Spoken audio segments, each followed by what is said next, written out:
for.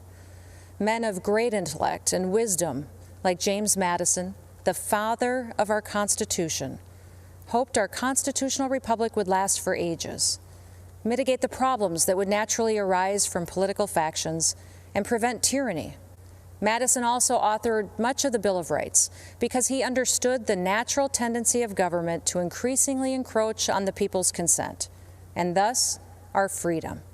He urged his colleagues to adopt these amendments to enshrine in our Constitution the ideals laid out in the Declaration of Independence, that all power comes from the people, that the government is created and ought to be exercised for the benefit of the people. Our Constitution guarantees the right to speak, to assemble, and to worship, the right to arm ourselves as a counterbalance to a standing army, and the right to a fair and equitable criminal justice system. We must fight to protect these foundational rights from government interference and indifference. America is unique in the world. Government's power at all levels is limited to the confines of our Constitution, which protects our God-given liberties and civil rights. We are not and will not be the subjects of an elite class of so-called experts. We, the people, are the government. Now, at times, our country has struggled to live up to our founding principles. Another great American, Abraham Lincoln, knew that struggle better than anybody. When he was just 28 years old, Honest Abe saw wild and furious passions worse than savage mobs, he said, taking the place of reasoned judgment. He was alarmed by the increasing disregard for the rule of law throughout the country. He was concerned for the people that had seen their property destroyed, their families attacked, and their lives threatened or even taken away. These good people were becoming tired of and disgusted with a government that offered them no protection. Sound familiar?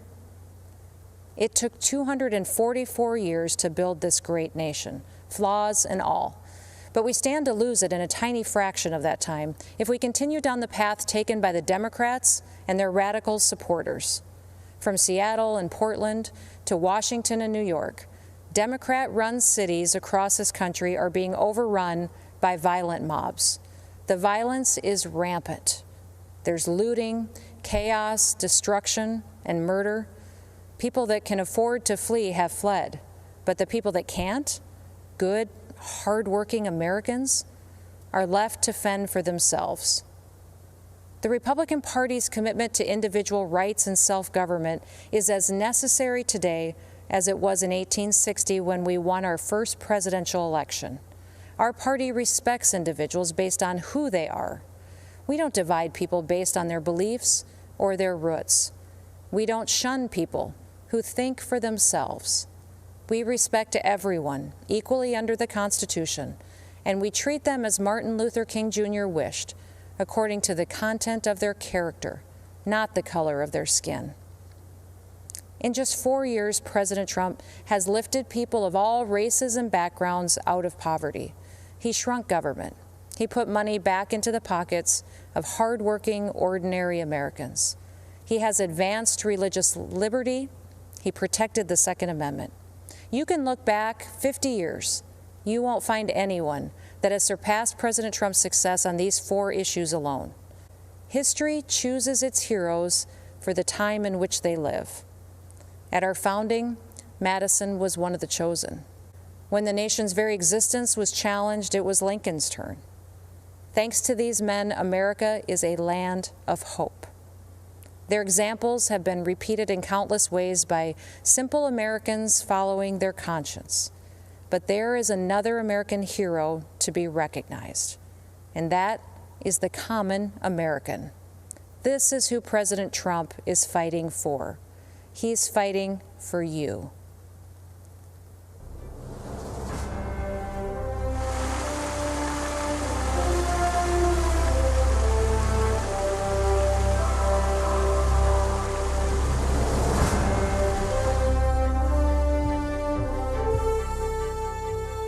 I'm Scott Dane. I represent loggers and truckers in Minnesota, but I also represent a way of life. Logging's been a part of the great American story from the beginning.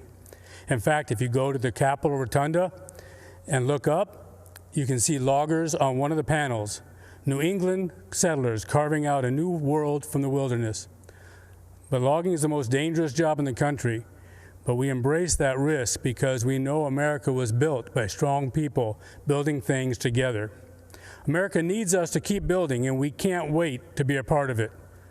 But the last time Joe Biden was in the White House, Minnesota lost nearly half of its mills, thousands of jobs, and experienced nearly a decade of decline.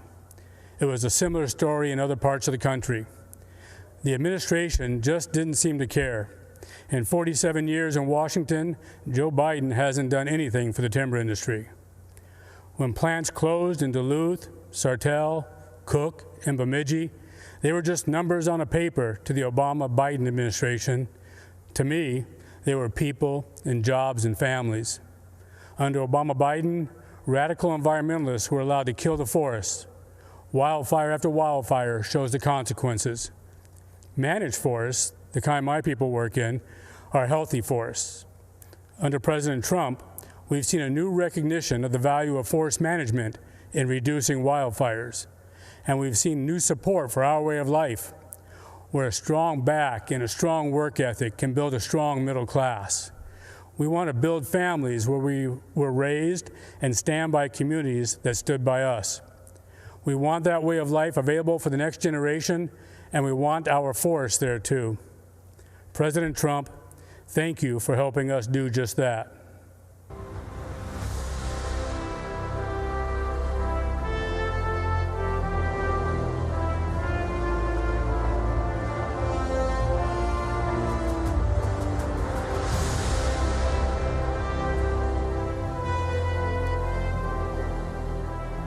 Hi, I'm U.S. Senator Marsha Blackburn from Tennessee.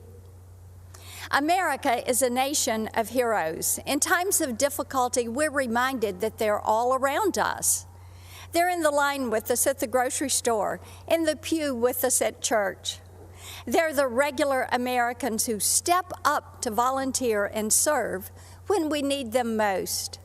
They've stood at the forefront throughout this pandemic. The emergency room nurses who go back shift after shift. The medical researchers developing a vaccine and therapies to combat what the Chinese Communist regime unleashed on the world. Cookeville's Double Springs Church of Christ members lifting our country up in prayer and providing for those impacted by tragedy. But tonight, I want to talk to you about another kind of hero. The kind Democrats don't recognize because they don't fit into their narrative. I'm talking about the heroes of our law enforcement and armed services. Leftists try to turn them into villains. They want to cancel them. But I'm here to tell you, these heroes can't be canceled. Tennessee is full of them. After all, we're the volunteer state. My dad served in the Army in World War II. When he came home, he put on another uniform and for 30 years volunteered to help our underfunded Sheriff's Department. I'm reminded of him whenever I see compassion and selflessness in others. When I see law enforcement officers put their lives on the line every single day to keep our communities safe, in spite of the hatred thrown at them. When I see the heroes who volunteer to serve our country, putting their lives on the line for our freedom. Many of these heroes call Tennessee home, and we could not be more proud of the brave men and women of the 101st Airborne Division at Fort Campbell. The common thread between them is a deep-seated desire to serve a cause larger than themselves. They don't believe their country owes them anything. They believe they owe their country and their fellow man. As hard as Democrats try, They can't cancel our heroes. They can't contest their bravery. And they can't dismiss the powerful sense of service that lives deep in their souls. So, they tried to defund them, our military, our police, even ICE, to take away their tools to keep us safe. Joe Biden, Kamala Harris, and their radical allies try to destroy these heroes because if there are no heroes to inspire us, government can control us. They close our churches, but keep the liquor stores and abortion clinics open. They say we can't gather in community groups, but encourage protest, riots, and looting in the streets. If the Democrats had their way, they would keep you locked in your house until you become dependent on the government for everything. That sounds a lot like communist China to me. Maybe that's why Joe Biden is so soft on them. Why Nancy Pelosi says that China would prefer Joe Biden. Yep, I bet they would. But President Trump has stood up for our heroes every day. He stood by our law enforcement, our military, and the freedoms we hold dear. He's made good on his promise to put America first. And I hope you will stand with me as we send him back for 4 more years with a clear message to the Democrats: you will never cancel our heroes.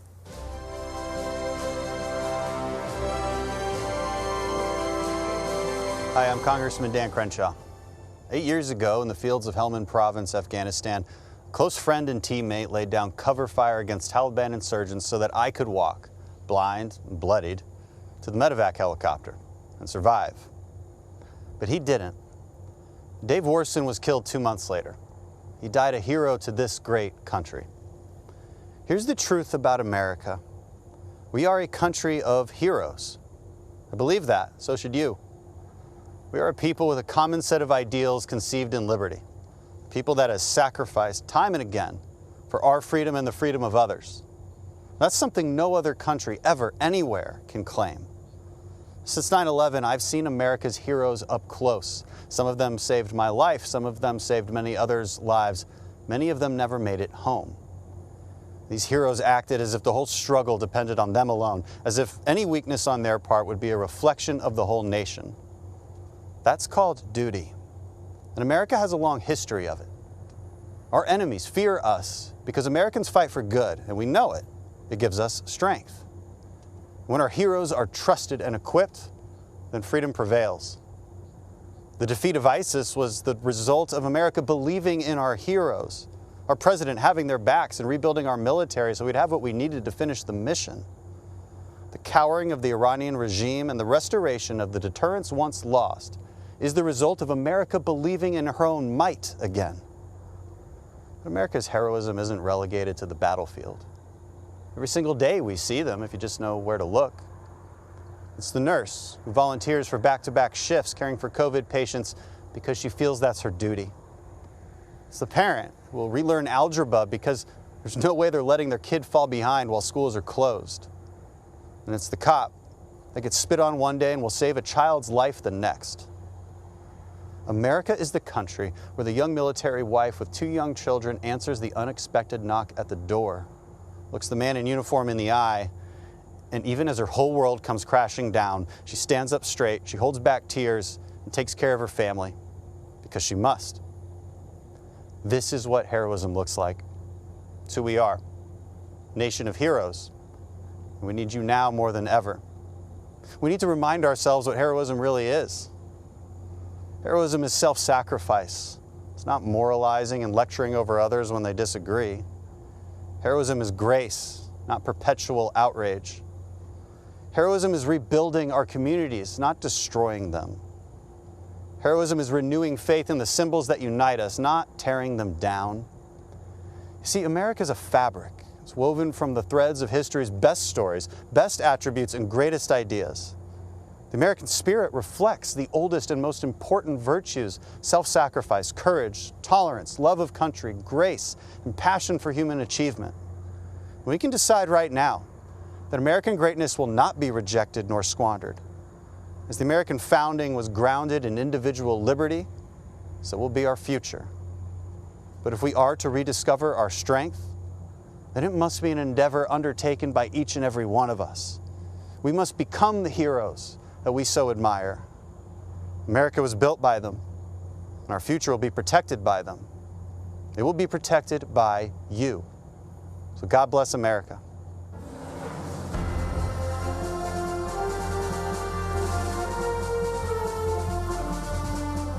Good evening. I'm retired Lieutenant General Keith Kellogg. In 1967, at the age of 22, I volunteered to serve my country in Vietnam. From the jungles of Vietnam to the deserts of Iraq, I have gone where my nation asked. I have borne witness to soldiers' last moments on earth, their lives spent in hope and promise of a better future for all Americans. I was in the Pentagon on September 11th, 2001. I lost friends there that day. In the years that followed, I watched my daughter, son, and son-in-law deploy to Afghanistan. I have looked into the eyes of my grandchildren as they said goodbye to their fathers and hugged them one last time. I lived service. I understand sacrifice. I know leadership. Over the past 3.5 years, I have witnessed every major foreign policy and national security decision by the President. I have been in the room where it happened. I saw only one agenda and one guiding question when tough calls had to be made. Is this decision right for America? When President Donald Trump took office, decades of failed foreign policy had crippled us. He faced wars without end in sight, creation of failed states like Libya and Syria, a past that allowed a terrorist caliphate to grow, and leadership in Washington that allowed our military to atrophy while we spent trillions of dollars abroad instead of investing at home. President Trump has reversed the decline of our military and restructured our national security strategy. With historic investment and vision, our military is now better equipped, better resourced, and better manned than any military in the world.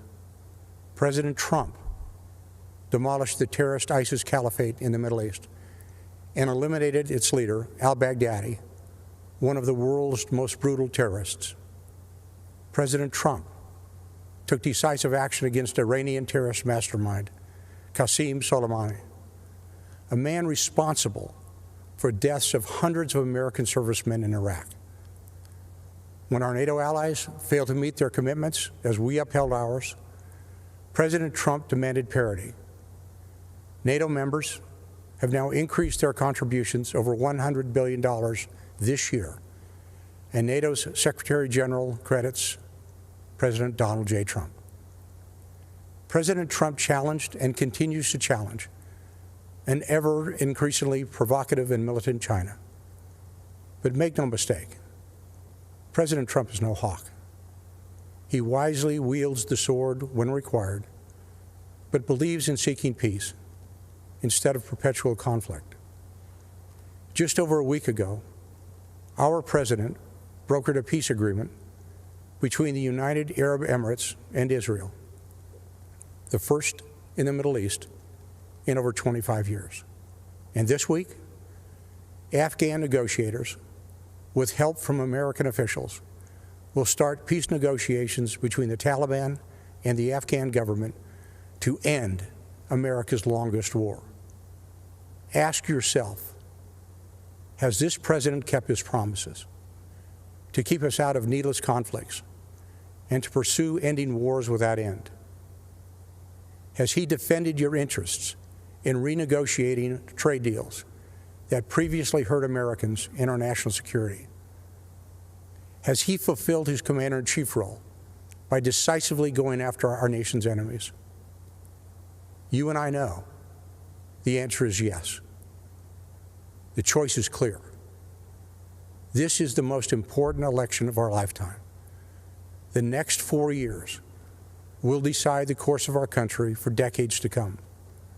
I am asking you to stand up and be counted so we never have to look back and recall what it was once like in America when men and women were free, our families were secure, and we had a president who served the people.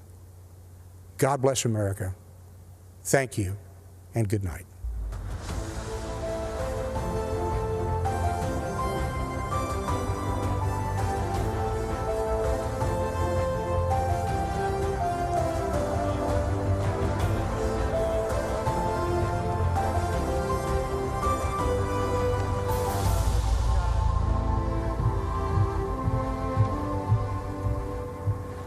Good evening. My name is Tara Myers. Tonight, I am here as a wife and mother to share how education freedom has personally impacted my family, especially the life of my son Samuel. Before Samuel was even born, I was told his life wouldn't be worth living. When early tests revealed he had Down syndrome, our doctor encouraged me to terminate the pregnancy. He said, if you do not, you will be burdening your life, your family, and your community. I knew my baby was a human being created by God, and that made him worthy of life. I am thankful that President Trump values the life of the unborn. When we went to register Samuel for kindergarten, we were told to just put him where he would be comfortable. Don't stress him out by trying to teach him. When we pushed for him to attend his neighborhood school with his sisters, we were told, just go home and let us do what we do. When I inquired about functional learning, I was told, this is all you get, like it or not. Well, I did not like it. One size did not fit all. So, I helped fight to pass legislation in Ohio for a special needs scholarship so that all students could choose the right program for their needs. I worked to start a new functional learning program at our local private school. Finally, Samuel had an appropriate place to learn. Last December, Samuel was invited to the White House to meet our president and share his thoughts on education freedom. He said, "School choice helped my dreams come true. My school taught me the way I learned best. I was able to fit in. I made many friends. I became a part of my community. My teachers helped me become the best I can be." President Trump shook my hand and said, "Wonderful job, Mom. Your son is amazing." Unlike the doctor who told me to end Samuel's life before it even began, President Trump did not dismiss my son. He showed Samuel he valued him and was proud of what he accomplished. President Trump gave Samuel an equal seat at the table. Tonight, I would like to extend my thanks to President Trump and his administration for their work towards making every student's dream of a meaningful education a reality, and for fighting to ensure every child in America has an equal seat at the table of education freedom and an equal opportunity in life. Thank you, and may God bless America.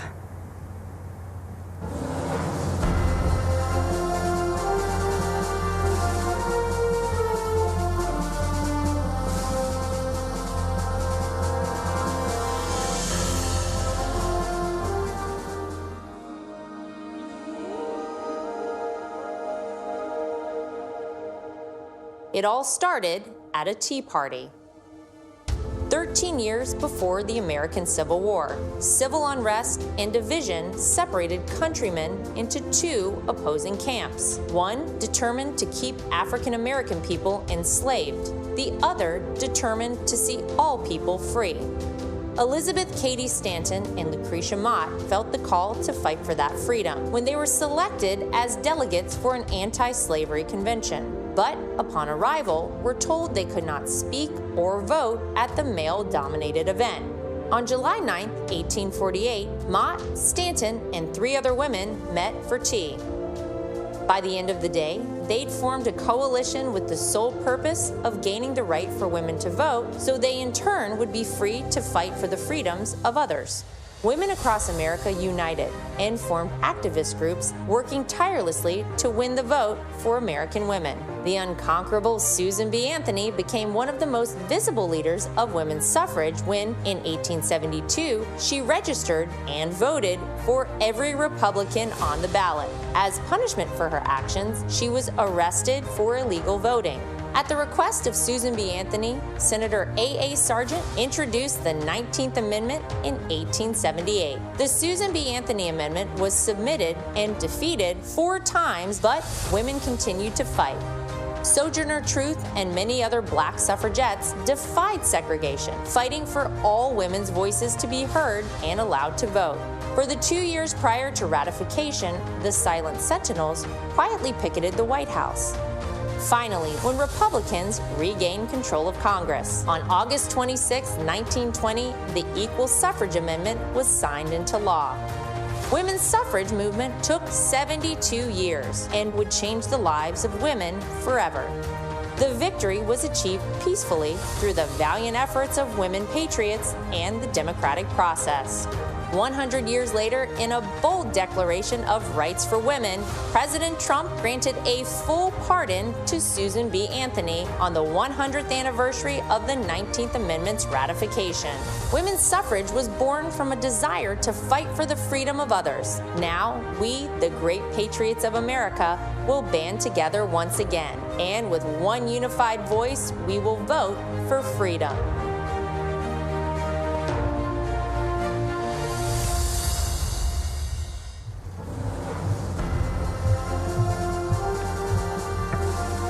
I'm Kayleigh McEnany.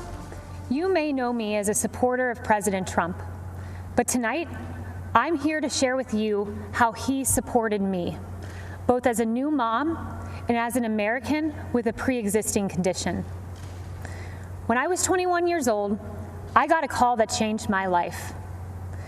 It was my doctor informing me that I had tested positive for the BRCA2 genetic mutation, a mutation that put my chances of breast cancer at 84%.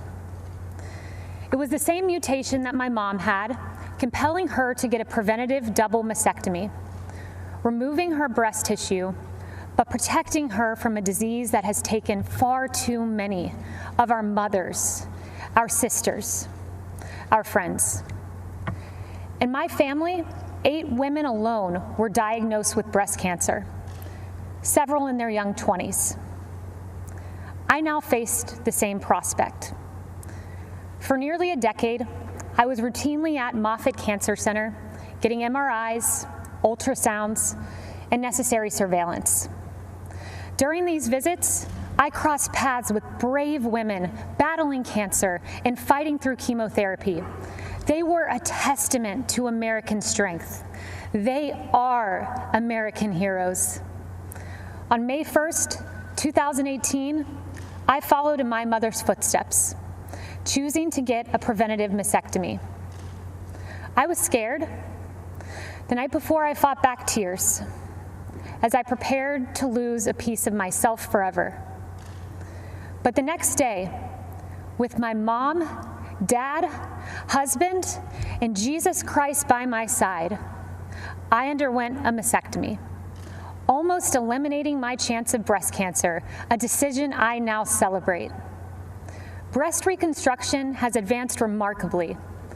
While it is an individual's decision, my doctor and I chose a course of surgery that left me virtually unchanged.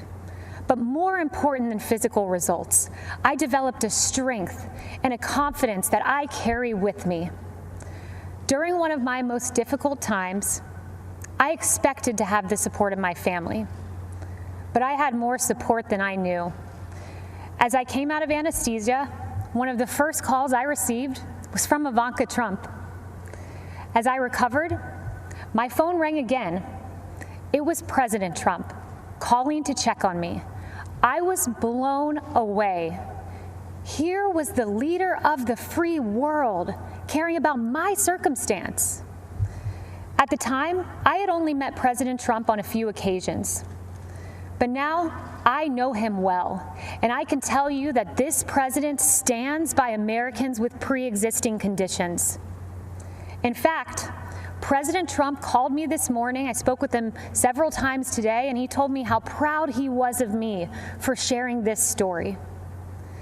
The same way President Trump has supported me, he supports you. I see it every day. I've heard him say the hardest part of his job is writing to loved ones of fallen soldiers. I've seen him offer heartfelt outreach to grieving parents who lost their children to crime in the streets. And I've watched him fight for Americans who lost their jobs. President Trump fights for the American people because he cares about stories like these. I have a 9-month-old daughter. She's a beautiful, sweet little girl. And I choose to work for this president for her. When I look into my baby's eyes, I see a new life, a miracle for which I have a solemn responsibility to protect. That means protecting America's future, a future President Trump will fight for, where our neighborhoods are protected, where life is sacred, where God is cherished, not taken out of our schools, removed from our pledge, and erased from our history. I want my daughter to grow up in President Donald J. Trump's America. Choosing to have a preventative mastectomy was the hardest decision I ever had to make.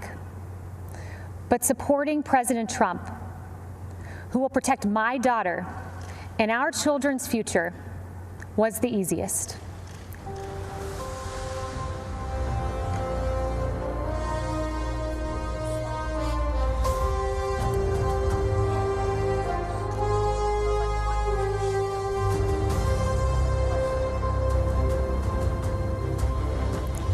Good evening. I'm Karen Pence. My husband is Vice President Mike Pence. 100 years ago today, the 19th Amendment was adopted into the United States Constitution, guaranteeing women the right to vote. Because of heroes like Susan B. Anthony and Lucy Stone, women today, like our daughters, Audrey and Charlotte, and future generations, will have their voices heard and their votes count. The women's suffrage movement was the gateway that led to women having the opportunities to achieve monumental milestones and accomplish significant achievements in both civic and governmental roles.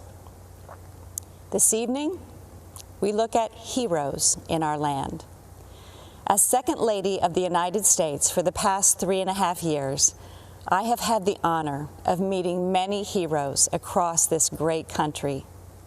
The Pences are a military family. Our son Michael serves in the United States Marines, and our son-in-law Henry serves in the U.S. Navy. And one of my key initiatives is to elevate and encourage military spouses. These men and women, like our daughter Charlotte and our daughter-in-law Sarah, are the home front heroes. I have been privileged to hear so many stories of selfless support, volunteer spirit, and great contributions to the armed forces and our communities. You know, military spouses may experience frequent moves and job changes, periods of being a single parent while their loved one is deployed, all while exhibiting pride, strength, and determination, and being a part of something bigger than themselves. To all of the military spouses, thank you. President Trump and Vice President Pence have been supporting our United States Armed Forces, including our military families, on a significant scale. while traveling throughout our nation to educate military spouses about policy solutions that President Trump has promoted involving real, tangible progress in military spouse employment. I have been inspired to meet heroes like Lisa Bradley and Cameron Cruz. These military spouses decided to start their own business, Our Riveter, named after the Rosie the Riveter campaign used to recruit women workers during World War II. Our Riveter makes beautiful handbags designed and manufactured exclusively by military spouses. And many of those spouses live all over the country.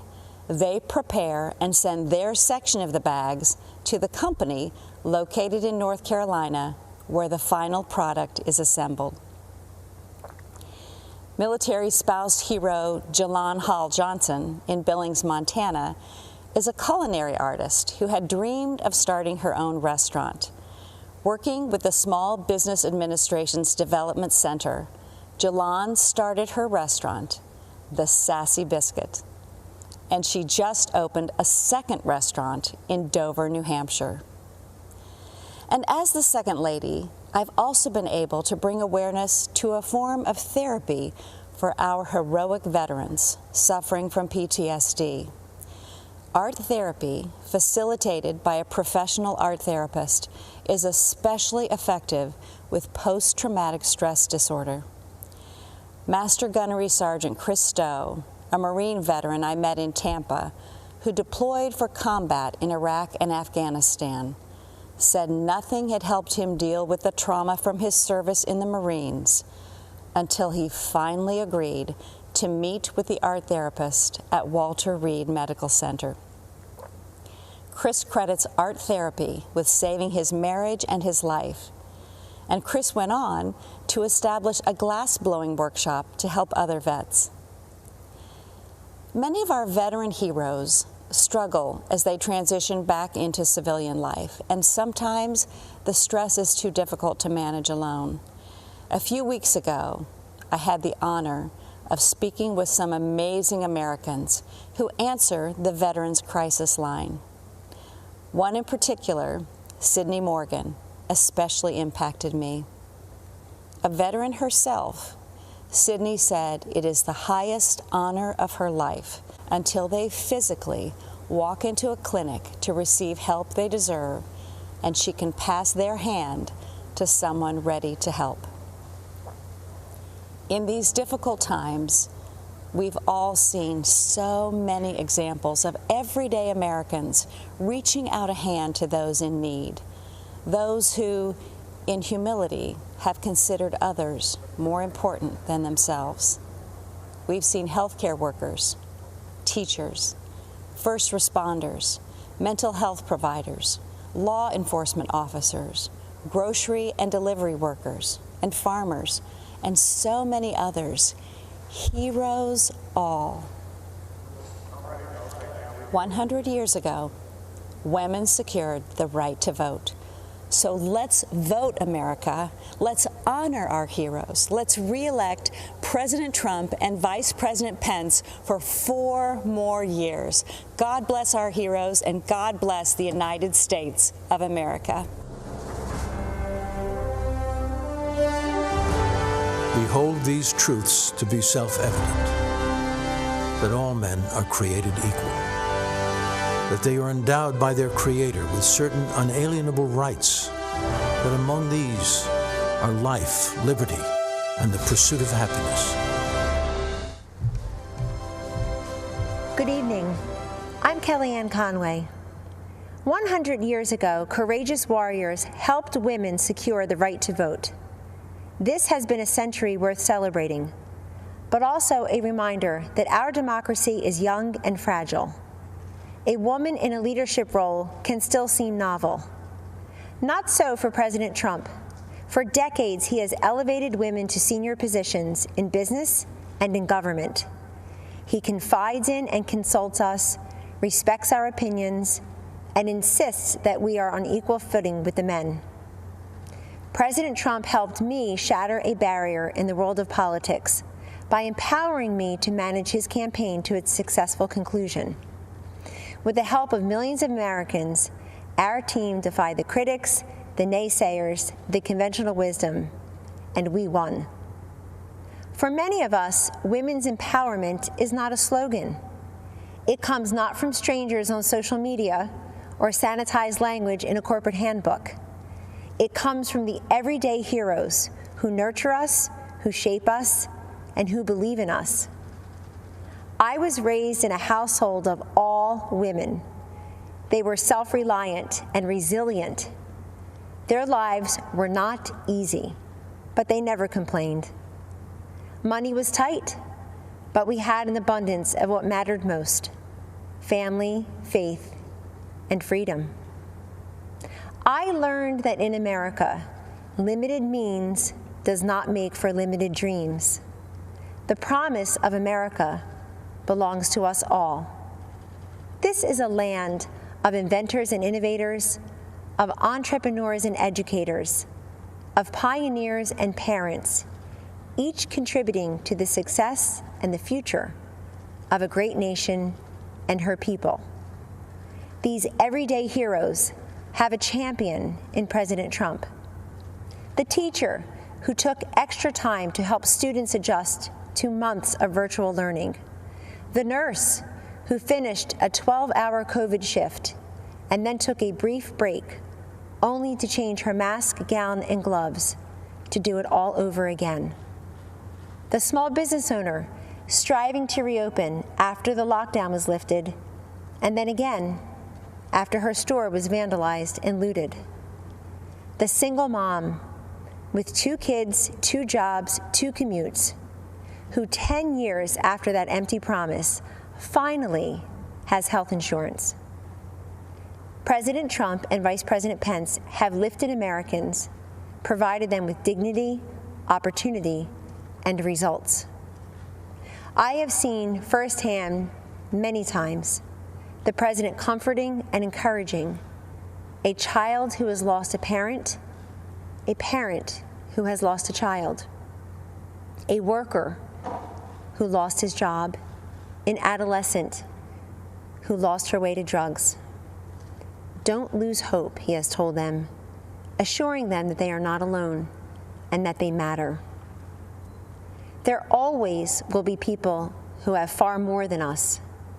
Our responsibility is to focus on those who have far less than us. President Trump has done precisely that in taking unprecedented action to combat this nation's drug crisis. He told me, "This is so important, Kellyanne. So many lives have been ruined by addiction and will never even know it because people are ashamed to reach out for help and they're not even sure who to turn to in their toughest hour." Rather than look the other way, President Trump stared directly at this drug crisis next door and through landmark bipartisan legislation has helped secure historic investments in surveillance, interdiction, education, prevention, treatment, and recovery. We have a long way to go, but the political inertia that costs lives and the silence and the stigma that prevents people in need from coming forward is melting away. This is the man I know and the president we need for 4 more years. He picks the toughest fights and tackles the most complex problems. He has stood by me, and he will stand up for you.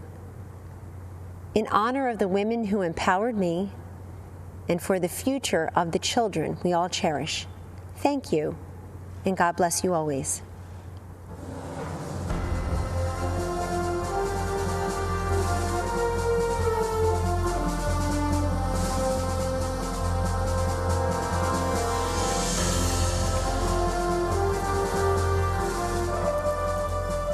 Good evening.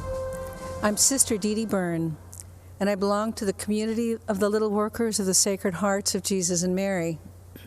Last 4th of July, I was honored to be one of the President's guests at his Salute to America celebration. I must confess that I recently prayed while in chapel, begging God to allow me to be a voice and instrument for human life. And now here I am, speaking at the Republican National Convention. I guess you better be careful for what you pray for. My journey to religious life was not a traditional route, if there is such a thing. In 1978, as a medical school student at Georgetown University, I joined the Army to help pay for my tuition and ended up devoting 29 years to the military, serving as a doctor and a surgeon in places like Afghanistan and Egypt's Sinai Peninsula. After much prayer and contemplation, I entered my religious order in 2002, working to serve the poor and the sick in Haiti, Sudan, Kenya, Iraq, and in Washington, D.C. Humility is at the foundation of our order, which makes it very difficult to talk about myself. But I can speak about my experience working for those fleeing war-torn and impoverished countries all around the world. Those refugees all share a common experience. They have been all marginalized, viewed as insignificant, powerless, and voiceless. And while we tend to think of the marginalized as living beyond our borders, the truth is the largest marginalized group in the world can be found here in the United States. They are the unborn. As Christians, we first met Jesus as a stirring embryo in the womb of an unwed mother and saw him born 9 months later in the poverty of the cave. It's no coincidence that Jesus stood up for what was just and was ultimately crucified because what he said wasn't politically correct or fashionable. As followers of Christ, we are called to stand up for life against the politically correct or fashionable of today. We must fight against a legislative agenda that supports and even celebrates destroying life in the womb. Keep in mind, the laws we create define how we see our humanity. And we must ask ourselves, what are we saying when we go into a womb and snuff out an innocent, powerless, voiceless life? As a physician, I can say without hesitation, life begins at conception. While what I have to say may be difficult for some to hear, I am saying it because I'm not just pro-life, I'm pro-eternal life, and I want all of us to end up in heaven together someday. Which brings me to why I'm here today. Donald Trump is the most pro-life president that this nation has ever had, defending life at all stages. His belief in the sanctity of life transcends politics. President Trump will stand up against Biden-Harris, who are the most anti-life presidential ticket ever, even supporting the horrors of late-term abortion and infanticide. Because of his courage and conviction, President Trump has earned the support of America's pro-life community. Moreover, he has a nationwide of religious standing behind him. You'll find us here with our weapon of choice, the rosary. So thank you, Mr. President. We are all praying for you.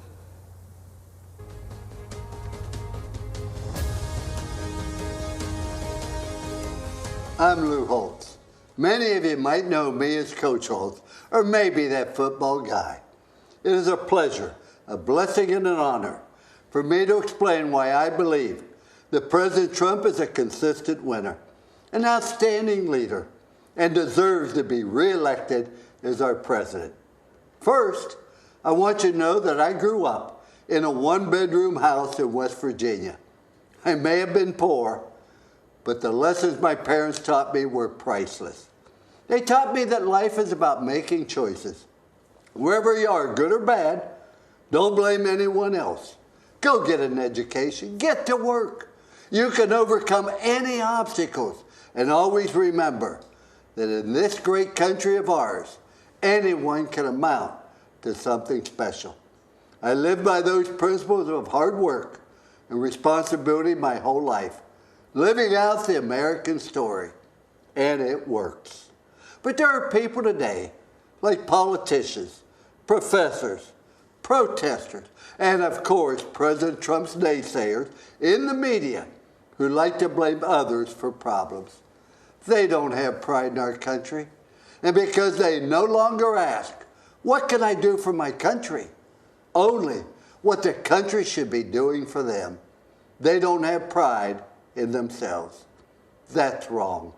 When I was an officer in the Army, I serve with so many great Americans who embrace their responsibility to our country. I'm so proud of their sacrifices and the opportunity it has provided for so many millions. America remains a land of opportunity, no matter what the other side says or believes. You know, there's a statue of me at Notre Dame. I guess they needed a place for the pigeons to land. But if you look closely, you will see these three words there: trust, commitment, and love.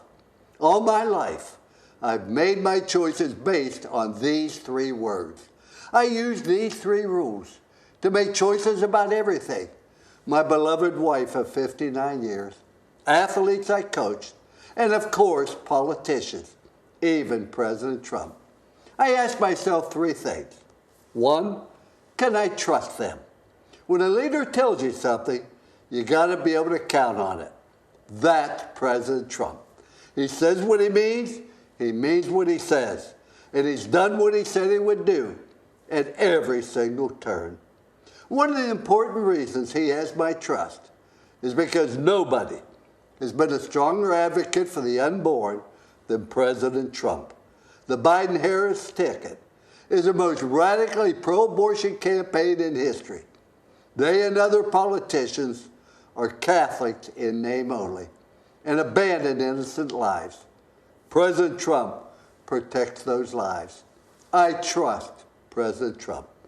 The second question I ask is, are they committed to doing their very best? President Trump always finds a way to get something done.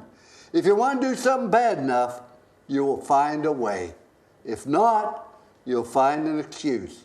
And excuses are a lot easier to find than solutions. President Trump finds solutions. President Trump is committed.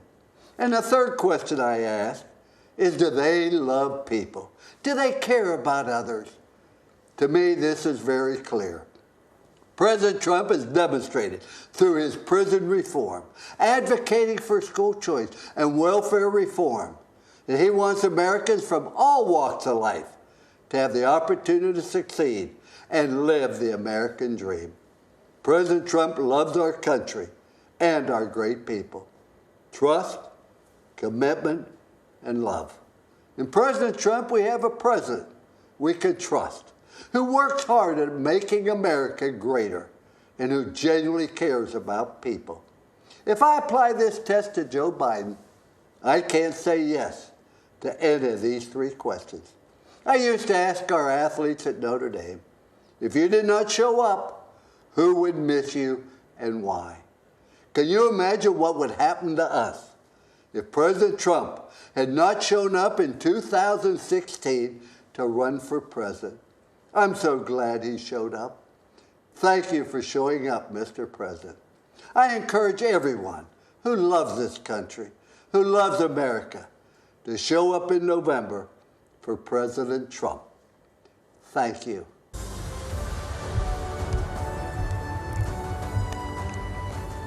Hi, I'm Michael McHale, but my friends call me Mick.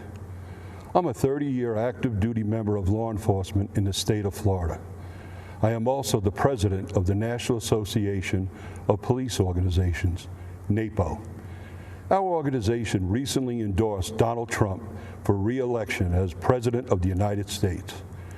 Our endorsement recognized his strong support for the men and women on the front lines, particularly during these challenging times.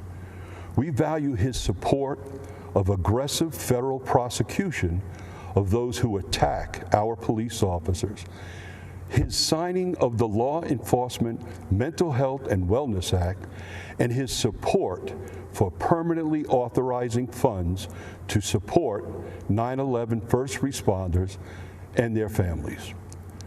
Law enforcement officers across the nation take an oath to run towards danger when everyone else is running away. They do so willingly to protect our families and communities. I'm proud that the overwhelming majority of American police officers are the best of the best and put their lives on the line without hesitation. And good officers need to know their elected leaders and the department brass have their backs.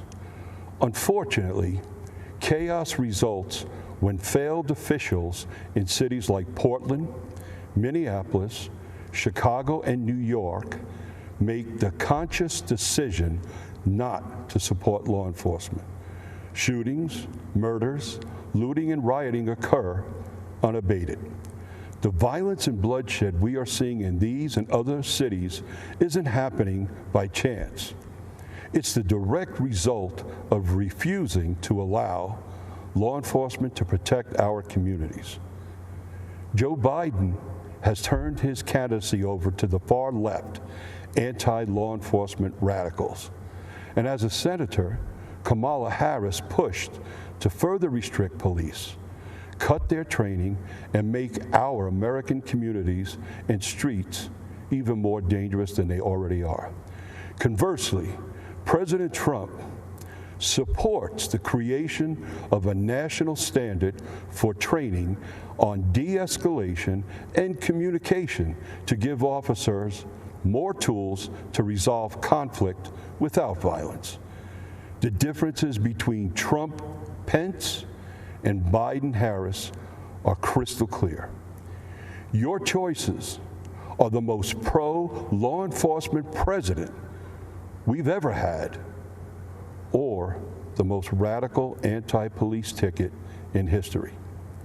We invite those who value the safety of their family and loved ones to join the hundreds of thousands of members of the National Association of Police Organizations and support the re-election of President Donald J. Trump.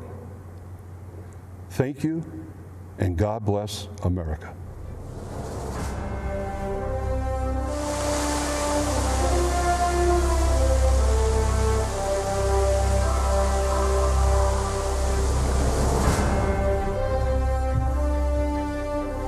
I'm Congresswoman Elise Stefanik, and I am honored to represent New York's 21st Congressional District, the cradle of the American Revolution. It's where almost 250 years ago, brave patriots fought in the battles of Saratoga to turn the tide of the Revolutionary War. It's where 40 years ago in Lake Placid, a team of amateur hockey players out-hustled, out-skated, and defeated the Soviet Union, stunning the world and giving us the unforgettable Miracle on Ice. And today, it's home to Fort Drum and the historic 10th Mountain Division, the most deployed unit in the U.S. Army since 9/11, where I saw firsthand President Trump graciously thank and honor our men and women in uniform and sign the largest pay raise for our troops in a decade. Since our nation's founding, generation after generation of everyday Americans served and sacrificed to preserve and strengthen the American dream, the vision of life, liberty, and the pursuit of happiness, and the idea that if you work hard and dream big, you can achieve anything you imagine. I believe in the American dream because I've lived it. Like millions of Americans, I grew up in a small business family where I learned the values of hard work and determination. I was the first person in my immediate family to graduate from college, ran for Congress to serve upstate New York, and am proudly the youngest Republican woman elected to Congress in history. I am honored to support President Trump for re-election because I know that he is the only candidate who will stand up for hardworking families and protect the American dream for future generations. Since his first day in office, President Trump has fought tirelessly to deliver results for all Americans, despite the Democrats' baseless and illegal impeachment sham and the media's endless obsession with it. I was proud to lead the effort standing up for the Constitution, President Trump, and most importantly, the American people. This attack was not just on the president. It was an attack on you, your voice, and your vote. But the American people were not swayed by these partisan attacks. Our support for President Trump is stronger than ever before. We know what's at stake in this historic election. Americans from all walks of life are unified in support of our president. It's why more Republican women than ever are running for office this year. We understand that this election is a choice between the far-left Democratic Socialist agenda versus protecting and preserving the American dream.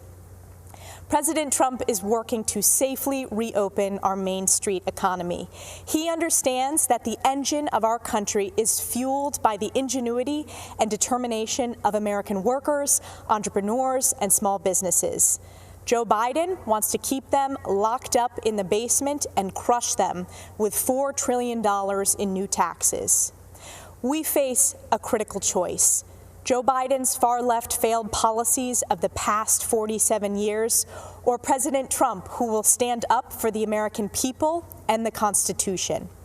I believe in the wisdom and spirit of the American people to elect the only candidate who is capable of protecting the American dream, President Donald J. Trump. Thank you to the North Country for the opportunity to serve as your voice supporting his re-election. God bless the United States of America, the greatest country on earth.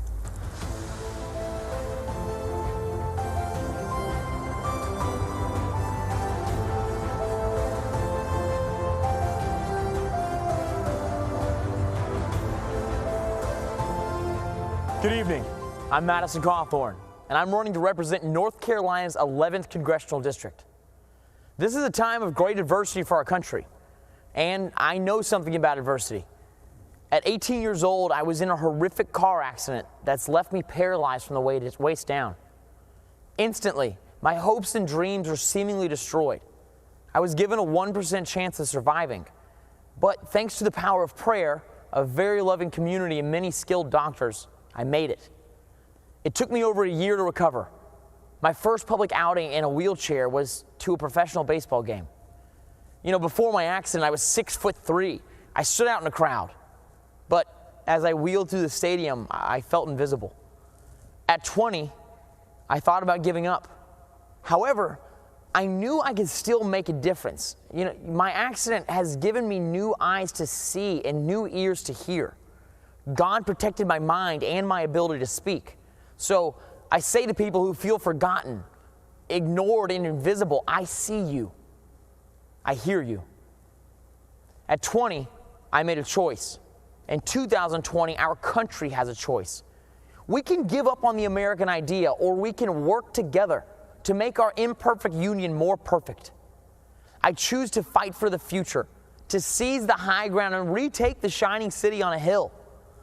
While the radical left wants to dismantle, defund, and destroy, Republicans, under President Trump's leadership, want to rebuild, restore, and renew. I just turned 25. When I'm elected this November, I'll be the youngest member of Congress in over 200 years. And if you don't think young people can change the world, then you just don't know American history. George Washington was 21 when he received his first military commission. Abe Lincoln, 22 when he first ran for office. And my personal favorite, James Madison, was just 25 years old when he signed the Declaration of Independence. In times of peril, young people have stepped up and saved this country, abroad and at home. We held the line, scaled the cliffs, crossed oceans, liberated camps, and cracked codes. Yet today, political forces want to usher in the digital dark ages, a time of information without wisdom, and tribalism without truth. National leaders on the left have normalized emotion-based voting and a radicalized identity politics that rejects Martin Luther King's dream. MLK's dream is our dream, for all Americans to be judged solely on their character. Millions of people risk their lives every year to come here because they believe in the dream of MLK and the American dream. Join us as we, the Party of Freedom, double down on ensuring the American dream for all people. We are committed to building a new town square. It welcomes all ideas and all people. Here we will have freedom of speech, not freedom from speech. To liberals, I say let's have a conversation. Be a true liberal. Listen to other ideas and let the best ones prevail. And to conservatives, I say let's define what we support and win the argument in areas like healthcare and on the environment. In this new town square, you don't have to apologize for your beliefs or cower to a mob. You can kneel before God, but stand for our flag. The American idea my ancestors fought for during the Revolutionary War is just as exciting and revolutionary today as it was 250 years ago. I say to Americans who love our country, young and old, be a radical for freedom.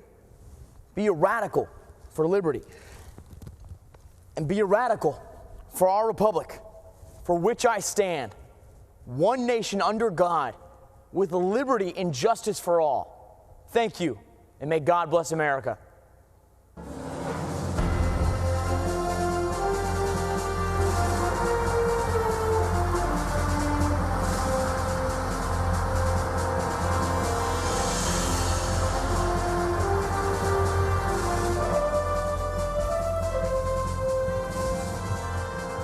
I'm Jack Brewer, a former three-time NFL team captain, college professor, coach, husband, son, and father. I'm also a lifelong Democrat, but I support Donald Trump. Let me be clear. I didn't come here for the popularity or the praise, the likes or the retweets. I'm here as a servant to God, a servant to the people of our nation, and a servant to our president. I grew up in Grapevine, Texas, a town that my great-grandfather was the first black man to settle as a sharecropper in 1896. My early high school experience included fighting with skinheads and being a witness in an attempted murder trial after my friend shot a skinhead in self-defense. I remember my dad's bravery when he personally stood up against a KKK rally in my town.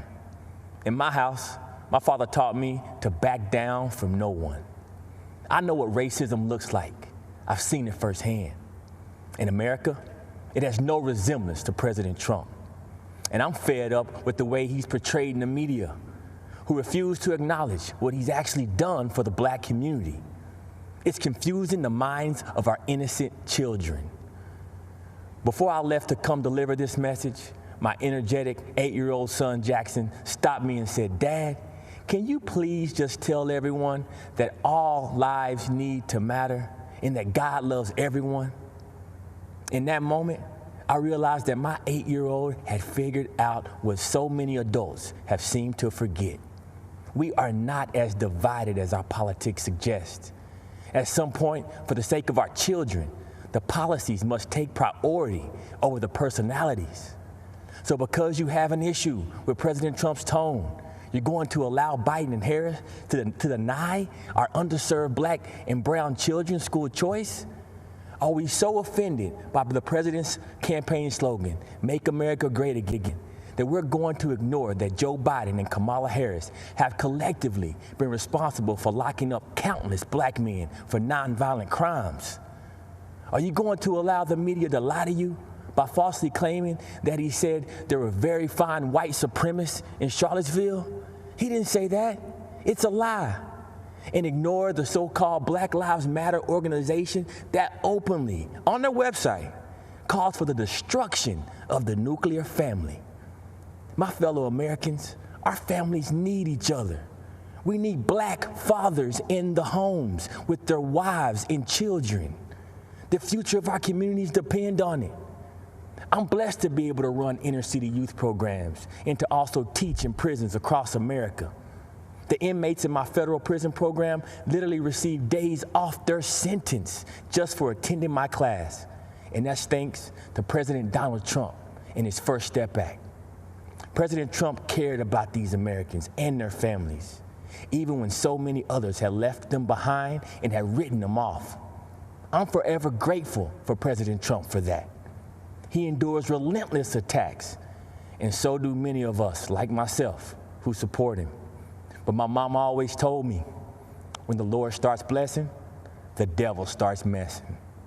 This convention marks a time to celebrate our history. Republicans are the party that freed the slaves and the party that put the first black men and women in Congress. It's the party of Frederick Douglass and Abraham Lincoln. And now, Tim Scott and Donald Trump. Our president has made incredible strides to end mass incarceration and give unprecedented opportunities for black in America to rise. America, let this election be a call for all God's people who are called by his name to humble ourselves and pray together and to seek his face and to turn from our wicked ways. Then he will hear us from heaven, and he will forgive our sins, and he will heal our land. Amen, and God bless America.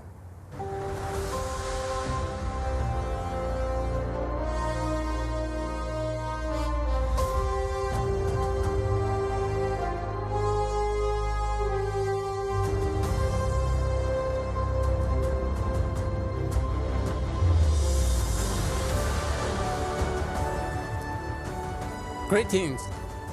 My name is Chen Guangcheng. Standing up to tyranny is not easy, I know. When I spoke out against China's one-child policy and other injustices, I was prosecuted, beaten, sent to prison, and put under house arrest by the Chinese Communist Party, the CCP.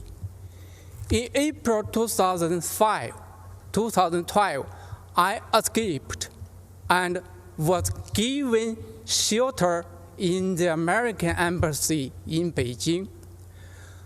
I'm forever grateful to the American people for welcoming me and my family to the United States, where we are now free. The CCP is an enemy of humanity. It is terrorizing its own people, and it is threatening the well-being of the world.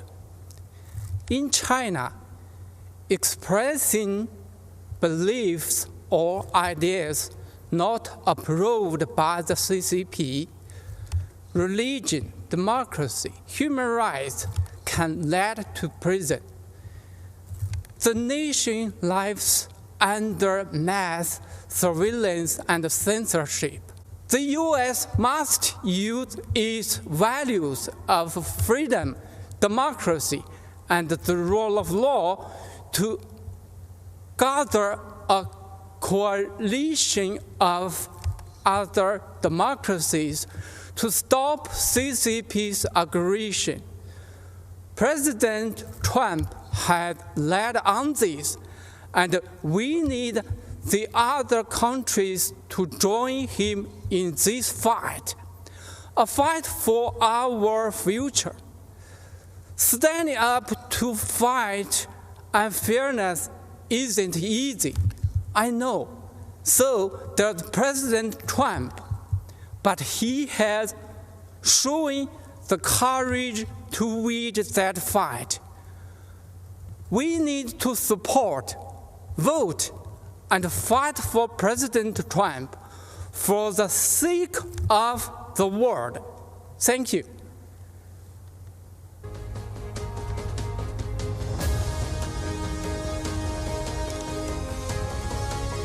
I'm Congressman Lee Zeldin. Tonight, as we celebrate America as a land of heroes, I'm here at a VFW Post of Heroes in West Hampton Beach, New York.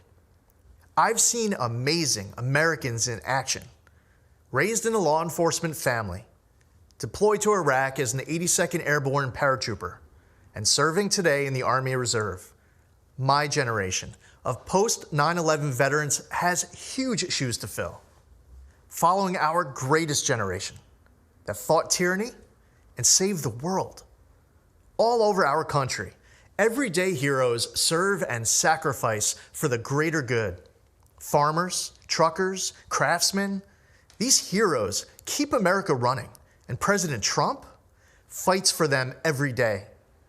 This year, we've especially relied on one particular group of heroes, frontline medical workers. My twin daughters, McHale and Ariana, were born over 14 weeks early. They weighed just 1.5 pounds. At 2 weeks, Michaela went into septic shock, had a stroke, and underwent brain surgery, leaving 1/3 of the left side of her brain a hole. Her doctors didn't believe Michaela would survive, fearing dire permanent consequences even if she did. Through the miracles of modern medicine, power of prayer, and her will to live, my daughters are now starting high school and doing great, with no long-term effects from those frightful months in the NICU. So when I learned my county's PPE stockpile was depleted, I immediately thought of those healthcare workers who saved my baby girls. Jared Kushner and I were on the phone late into that Saturday night. The very next day, President Trump announced he was sending us 200,000 N95 masks. He actually delivered almost 400,000. That number quickly grew to 1.2 million masks, gowns, and more. The president sent thousands of ventilators to New York. He deployed the USS Comfort and converted the Javits Center to a field hospital. His administration authorized our lab testing requests at blinding speed. During a once-in-a-century pandemic, an unforeseeable crisis sent to us from a faraway land, the president's effort for New York was phenomenal.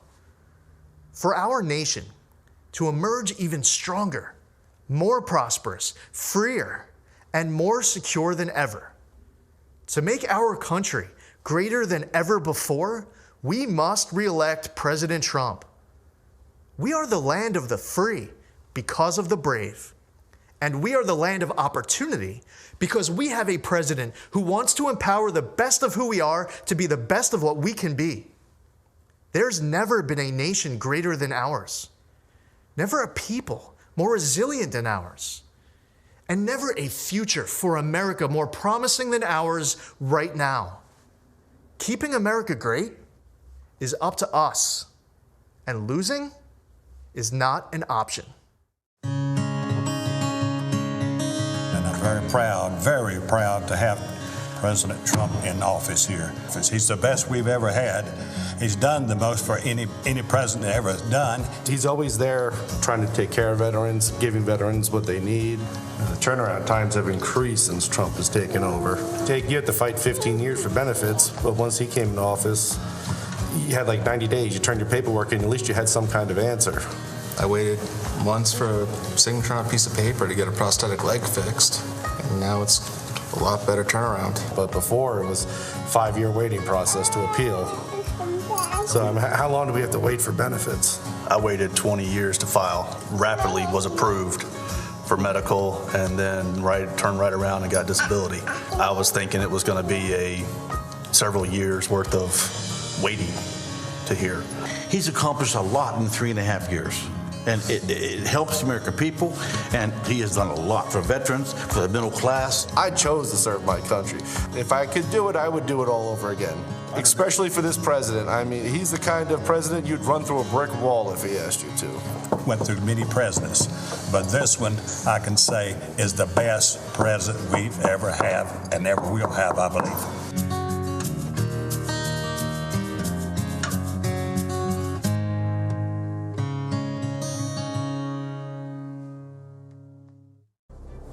Hello, everyone, and thank you for inviting me into your home this evening. It's truly a privilege. My name is Joni Ernst. I was raised on a small family farm here in Iowa, where I learned the importance of faith, hard work, and service. I worked my way through college, then dedicated my life to serving my country as a local official, a battalion commander in the military, and as a U.S. Senator. Service. It's more than a word to me. It's a mission, a way of life. It's what brought me to Cedar Rapids, Iowa in 2008 when I was in the National Guard. We saw historic floods that swept through the communities. We lent a helping hand to our fellow Iowans who were literally underwater. We thought we had seen the worst, but 12 years later, these same communities have faced an even more devastating disaster. The recent derecho storm. If you don't live in Iowa, you may not have heard much about it at first. While reporters here in the state were in the trenches covering the equivalent of a Category 2 hurricane, most of the national media looked the other way. To them, Iowa is still just flyover country. Houses, farms were destroyed. About 1/3 of our crops here were damaged.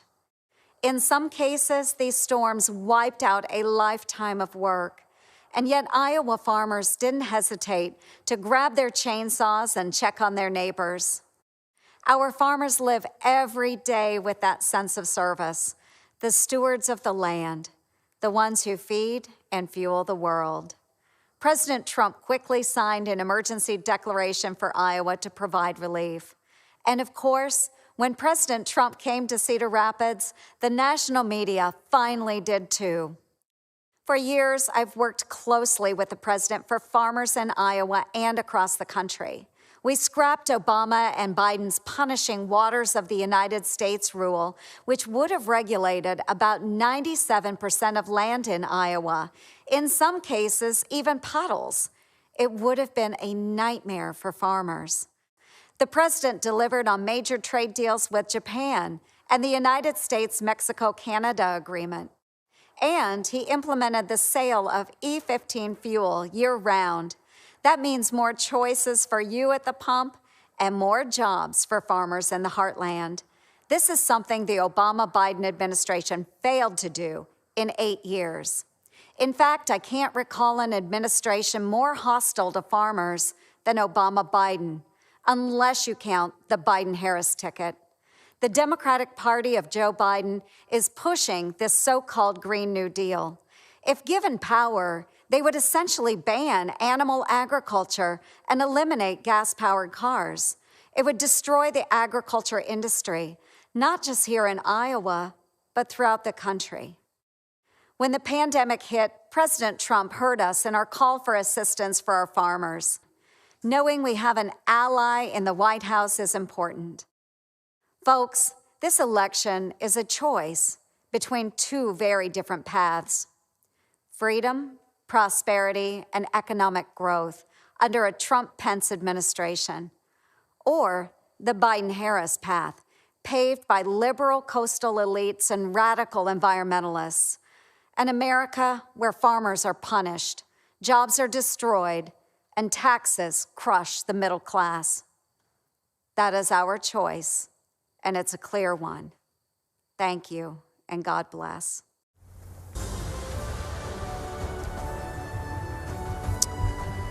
Ladies and gentlemen, I'm Burgess Owens.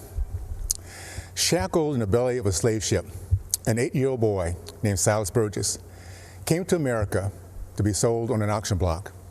By the grace of God and the courage of slaves who believed in freedom, Silas escaped through the Underground Railroad and settled in the great state of Texas. He went on to become a successful entrepreneur.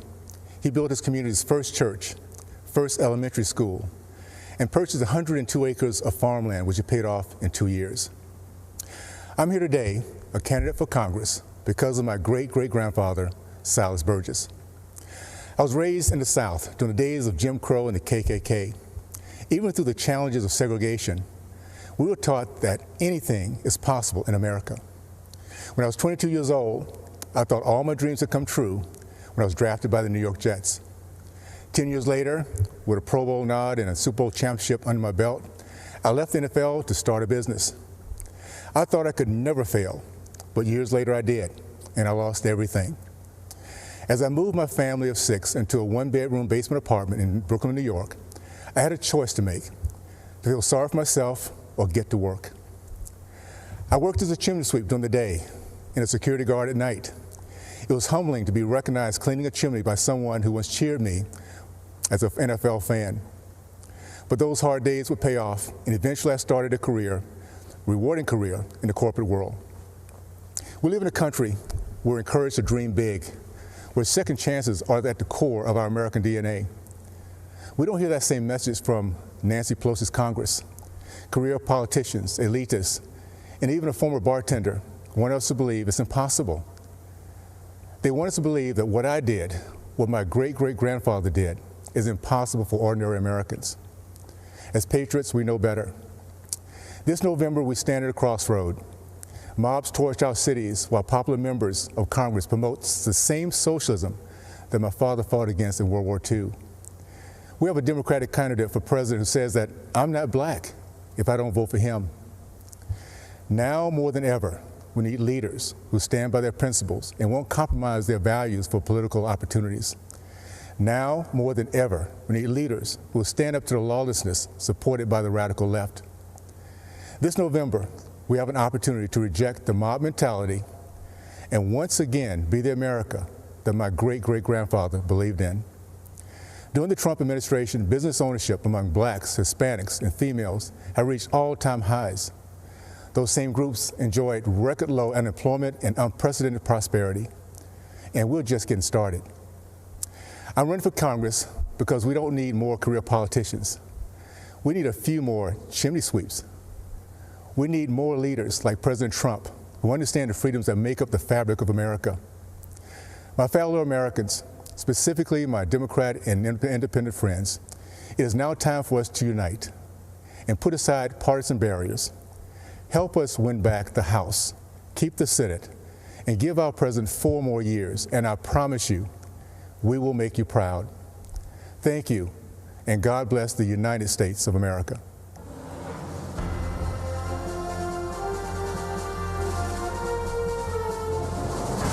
Standing guard over Baltimore Harbor is the remains of an earthen star, a relic of time past. It recalls a time when the spirit of liberty stirred in men of renown who stood in the gap against the most powerful force in the world. 27 hours, 1,000 men, low on ammunition, firing scrap metal. The battle raged, insurmountable odds. A darkness fell upon this new nation. In the midst of the fight, the heroes of Fort McHenry were unmoved. The light of dawn overcame the darkness. The gallant flag hoisted above Fort McHenry, torn and battered, stood, victoriously observing a dejected enemy slowly retreating into the rising sun, inspiring the anthem of our nation. The spirit of liberty, not to be denied, the earthen star, Fort McHenry, a reminder of those brave patriots who, having done all, stood and prevailed. It is why we stand today, honoring past, present, and future generations of freedom-loving Americans when we hear the anthem and raise the Star-Spangled Banner. Good evening, America. I'm Laura Trump, daughter of Bob and Linda Unaska, sister to Kyle, mother to Luke and Carolina, and the daughter-in-law of our 45th president, Donald J. Trump. But tonight, I come to you simply as an American. My life began like many in our country. I grew up in Wrightsville Beach, North Carolina. My parents were small business owners and worked hard to make sure that my brother and I had everything we needed, but not everything we wanted. My parents raised me to believe that in America, I could achieve anything with hard work and determination, that the opportunities available to me were limited only by the size of my ambition, that I should dream big, and I did. Those very dreams are what led me to New York City. I'd heard the adage, if I can make it there, I can make it anywhere, and I intended to do just that. Never in a million years did I think that I would be on this stage tonight, and I certainly never thought that I'd end up with the last name Trump.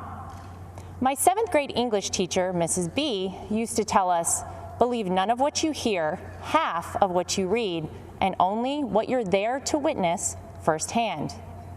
The meaning of those words never fully weighed on me until I met my husband and the Trump family. Any preconceived notion I had of this family disappeared immediately. They were warm and caring, they were hard workers, and they were down to earth. They reminded me of my own family. They made me feel like I was home. Walking the halls of the Trump Organization, I saw the same family environment. I also saw the countless women executives who thrived there year after year. Gender didn't matter. What mattered was the ability to get the job done. I learned this directly when, in 2016, my father-in-law asked me to help him win my cherished home state and my daughter's namesake, North Carolina.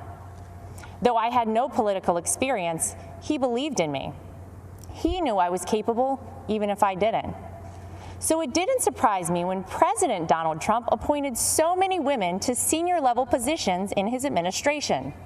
Secretary of the United Nations, Secretary of the Air Force, the first female CIA director, the first black female director of the Fish and Wildlife Service, and countless ambassadors, just to name a few. Under President Trump's leadership, women's unemployment hit the lowest level since World War II. 4.3 million new jobs have been created for women. In 2019 alone, women took over 70% of all new jobs. Female small business ownership remains at an all-time high, and 600,000 women have been lifted out of poverty, all since President Trump took office. He didn't do these things to gain a vote or check a box. He did them because they're the right things to do. 100 years ago today, the 19th Amendment was ratified, granting the right to vote to every American woman. And since that day, incredible strides have been made by women in America. From Amelia Earhart to Rosa Parks and Sally Ride, women shaped our history and are part of what has made our country the most exceptional nation in the world. I often think back to my 24-year-old self, driving alone in my car from North Carolina to New York City. And I think about what I'd tell myself now as we head towards the most critical election in modern history. This is not just a choice between Republican and Democrat or left and right. This is an election that will decide if we keep America America or if we head down an uncharted, frightening path towards socialism. Abraham Lincoln once famously said, "America will never be destroyed from the outside. If we falter and lose our freedoms, it will be because we destroyed ourselves." While those words were spoken over 150 years ago, never have they been more relevant. Will we choose the right path and maintain the unique freedoms and boundless opportunities that make this country the greatest in the history of the world? Will we remain the beacon of hope for those around the world fighting oppression, communism, and tyranny? The choice is ours. I know the promise of America because I've lived it, not just as a member of the Trump family, but as a woman who knows what it's like to work in blue-collar jobs, to serve customers for tips, and to aspire to rise. When I look at my son Luke and my daughter Carolina, I wonder, what sort of country will I be leaving for them, for our future generations? In recent months, we've seen weak, spineless politicians cede control of our great American cities to violent mobs. Defund the police is the rallying cry for the new radical Democrat Party. Joe Biden will not do what it takes to maintain order, to keep our children safe in our neighborhoods and in their schools, to restore our American way of life. We cannot dare to dream our biggest dreams for ourselves or for our children while consumed by worry about the safety of our families. President Trump is the law and order president, from our borders to our backyards. President Trump will keep America safe. President Trump will keep America prosperous. President Trump will keep America America. If you're watching tonight and wrestling with your vote on November 3rd, I implore you, tune out the distorted news and biased commentary and hear it straight from someone who knows. I wasn't born a Trump. I'm from the South. I was raised a Carolina girl. I went to public schools and worked my way through a state university. Mrs. B from my 7th grade English class was right. What I learned about our president is different than what you might have heard. I learned that he's a good man, that he loves his family, that he didn't need this job, that no one on earth works harder for the American people, that he's willing to fight for his beliefs and for the people and the country that he loves. He is a person of conviction. He is a fighter and will never stop fighting for America. He will uphold our values. He will preserve our families. And he will build upon the great American edict that our union will never be perfect until opportunity is equal for all, including and especially for women. Our 40th president, Ronald Reagan, said it best: "The dreams of people may differ, but everybody wants their dreams to come true. And America, above all places, gives us the freedom to do that." It's up to us to keep this country a place where no dream is out of reach for our children and generations beyond. To my father-in-law, thank you for believing in me. Thank you for bravely leading this country, and thank you for continuing to fight every day for America. May God bless and protect the Gulf states in the path of the hurricane. May God bless our troops, and may God continue to bless this incredible country.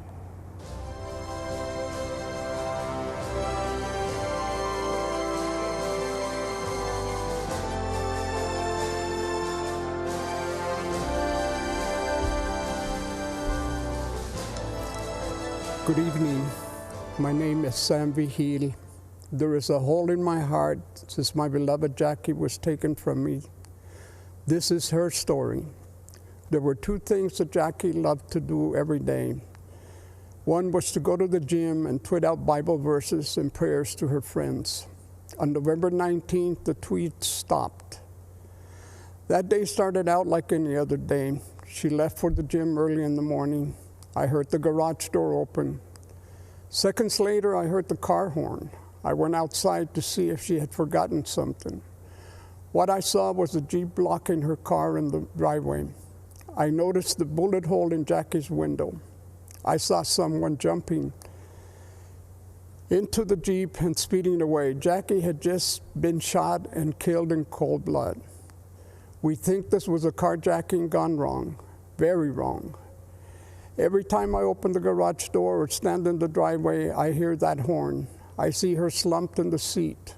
When I go to bed at night, that sound and image haunt me. That's my life sentence. It's a sentence being served by too many families left behind by senseless killings. Albuquerque, where I live, is one of the most violent cities in the country. Fewer than 50% of homicides are solved. It is a sad irony that Jackie immigrated to the U.S. for a better life than her native Colombia, only to be gunned down in her own driveway. For 8 months, there were no arrests, no leads in connection with Jackie's murder. The Albuquerque police were overwhelmed. They needed help. Help arrived when President Trump launched Operation Legend in July of this year. Almost immediately, the FBI took over Jackie's case. In a matter of days, they arrested 4 people. The 5th suspect killer was arrested in Texas on unrelated charges. He is an illegal immigrant with a long criminal record. He had been deported in September and had come back in October to terrorize our community. I am extremely grateful to President Trump and the FBI for their efforts to deliver justice for Jackie and all the other innocent victims of violent crime. I am honored to support the president because he is supporting us. I know he will never stop fighting for justice, for law and order, for peace, security in our communities. Greetings, my fellow Americans. I am Clarence Henderson. There have been movements that have changed the course of history. Among the most extraordinary was the Civil Rights Movement. 60 years ago, segregation was legal and enforced. The simple act of sitting at a lunch counter could lead to physical harm, jail time, or worse. I know from personal experience. Walking into Woolworth's department store on February 2nd, 1960, I knew it was unlike any day I'd experienced before. My friends had been denied service the day before because of the color of their skin. We knew it wasn't right. But when we went back the next day, I didn't know whether I was going to come out in a vertical or prone position, in handcuffs or on a stretcher, or even in a body bag. By sitting down to order a cup of coffee, we challenged injustice. We knew it was necessary, but we didn't know what would happen. We faced down the KKK. We were cursed at and called all kinds of names.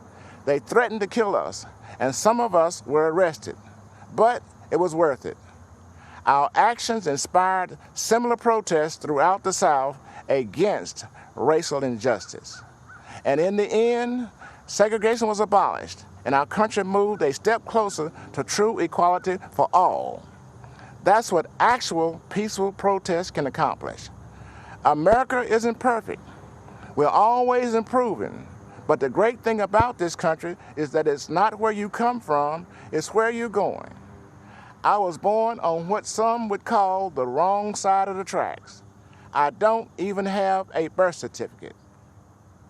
I never attended an integrated school, and am the only one out of my immediate family who graduated from college, an HBCU. I'm a military veteran and a civil rights activist. And you know what else? I'm a Republican, and I support Donald Trump. If that sounds strange, you don't know your history. It was the Republican Party that passed the 13th Amendment, abolishing slavery. It was a Republican Party that passed the 14th Amendment, giving black men citizenship.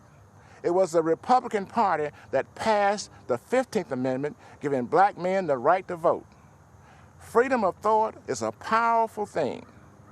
There are Americans, voters all over the country, who media is trying to convince to conform to the same old Democratic talking points. You know what that'll get you? The same old results.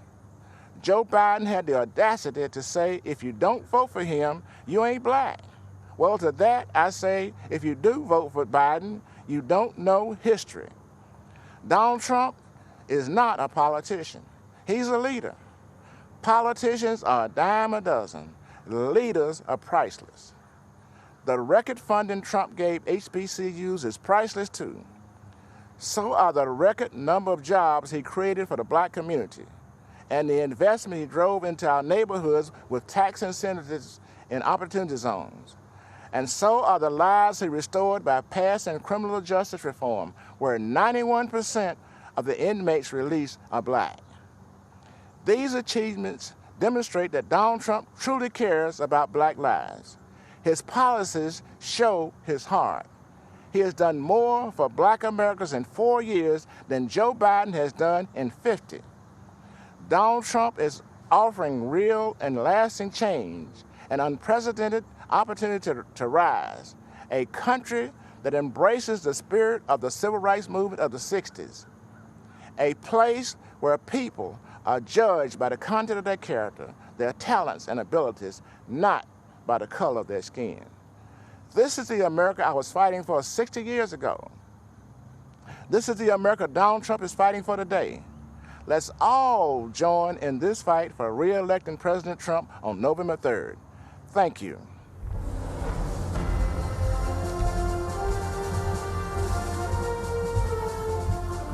During the presidential primary debates 4 years ago, one outsider stood alone and said in public what most Americans thought in private. It was 14 years after the start of the war in Afghanistan and 12 years after the invasion of Iraq, where thousands of American troops had died and trillions in taxpayer dollars had been spent. And yet no candidate could bring themselves to admit that something had gone badly wrong with American foreign policy. That the American voter, the American soldier, and the American taxpayer had all been let down. Except for one, Donald Trump. He called America's endless wars what they were, a disaster. The media was shocked because Donald Trump was running as a Republican. And yet he said out loud what we all knew, that American foreign policy was failing to make Americans safer. After the end of the Cold War, Democrats and Republicans in Washington bought into the illusion that the whole world would start to resemble America. And so they started to pursue unlimited globalization. They welcomed China into the World Trade Organization. They engaged in nation building in Afghanistan and tried to export democracy to Iraq. They signed a nuclear deal with Iran and a global climate agreement in Paris. But they didn't ground any of it in the interests of the average American. So for decades, while Washington politicians built a global system, American wages stagnated. Our great cities and industries were hollowed out. Entire communities were devastated, and our manufacturing plants were shipped off to China. That's what happened when Washington stopped being the capital of the United States and started being the capital of the world. As U.S. Ambassador to Germany, I had a front row seat to Donald Trump's America First foreign policy. I wish every American could see how President Trump negotiates on their behalf. I've watched President Trump charm the Chancellor of Germany while insisting that Germany pay its NATO obligations. I was proud to witness President Trump say to foreign leaders, "I don't blame you for wanting America to pay for your security. I actually respect you for out-negotiating the presidents before me. But it stops with me. I won't let the American taxpayer be taken advantage of." Donald Trump's administration has always made clear that our priority is the American people's security. That's the job of all leaders, to put their people first. And we've seen how this strategy has succeeded. In 4 short years, Donald Trump has led even some Washington Democrats to agree on the Chinese threat, on trade deals that benefit America first, on alliances that share responsibility. In 4 years, Donald Trump didn't start any new wars. He brought troops home. He rebuilt the military and signed peace deals that make Americans safer. The Washington elites want you to think this kind of foreign policy is immoral, and so they call it nationalist. That tells you all you need to know. The DC crowd thinks when they call Donald Trump a nationalist, they're insulting him, as if the American president isn't supposed to base foreign policy on America's national interests. A return to the Biden way of thinking means America gives the radical terrorist regime in Tehran a plane load of cash in the middle of the night. Well, you see, President Trump also sent an aircraft in the middle of the night to deal with Iran. But that plane was on a different mission, an airstrike to take out the head of Iran's terror machine who plotted the deaths of Americans. But we also must be clear that when those who seek freedom take tremendous personal risk in places like Hong Kong, Tehran, or Minsk, there is no doubt who President Trump's administration supports. We will always stand with the people who fight for their God-given freedoms. Don't be fooled. The Washington establishment is trying to sell you on their candidate. Joe Biden was first elected to the Senate in 1972, 48 years ago. Well, it's actually the typical Washington story. Just this year, 22 Democrats ran for president. They rejected all of the outsiders and nominated the ultimate Washington insider, someone they had to pull out of retirement. Every time Joe Biden offers a new idea, you should ask yourself, why didn't he try that over the last 48 years? Today, the Democrats blame a global pandemic that started in China on President Trump, and they still blame Russia for Hillary Clinton's loss in 2016. As acting director of national intelligence, I saw the Democrats' entire case for Russian collusion, and what I saw made me sick to my stomach. The Obama-Biden administration secretly launched a surveillance operation on the Trump campaign and silenced the many brave intelligence officials who spoke up against it. They presented bogus information as facts. They lied to judges. Then they classified anything that undermined their case. And after Donald Trump won the election, when they should have continued the American tradition of helping the president-elect transition into the White House, they tried instead to undercut him even more. Former Vice President Joe Biden asked intelligence officials to uncover the hidden information on President Trump's incoming national security advisor 3 weeks before the inauguration. That's the Democrats. Between surveillance, classifications, leaks, and puppet candidates, they never want the American people to know who's actually calling the shots. But with Donald Trump, you always know exactly who is in charge.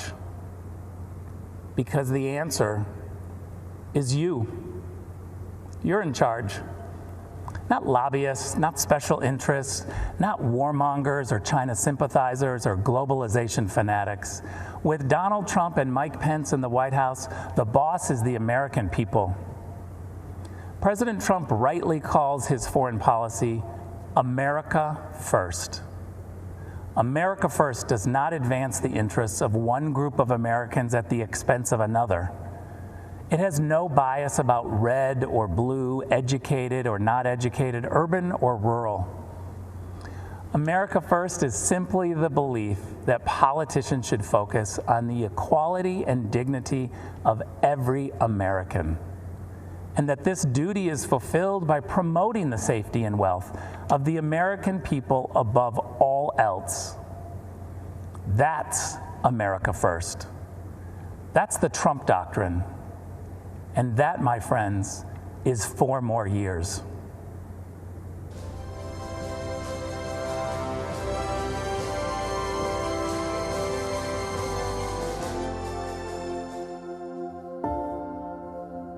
By dawn's early light, millions of Americans give thanks for this land, our liberties, and those who defend it. That same pride inspired the words of our national anthem, penned here as the smoke of battle lifted over 2 centuries ago.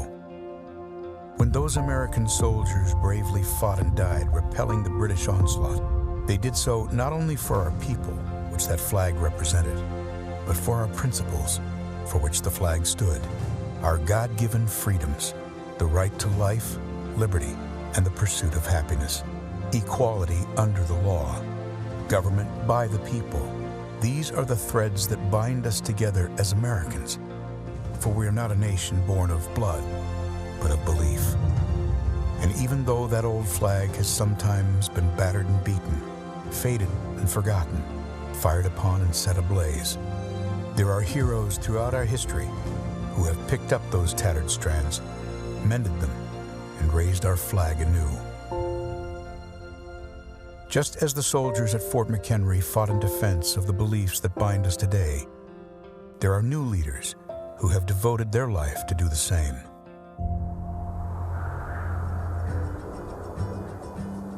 Greetings across the amber waves of grain. This is Mike Pence. Across Indiana highways and homes, his voice warmly welcomed Hoosiers each morning. Mike Pence filled the radio waves with conservative commentary, guarding our American ideals. But much like the man who inspired him, Mike didn't grow up a Republican.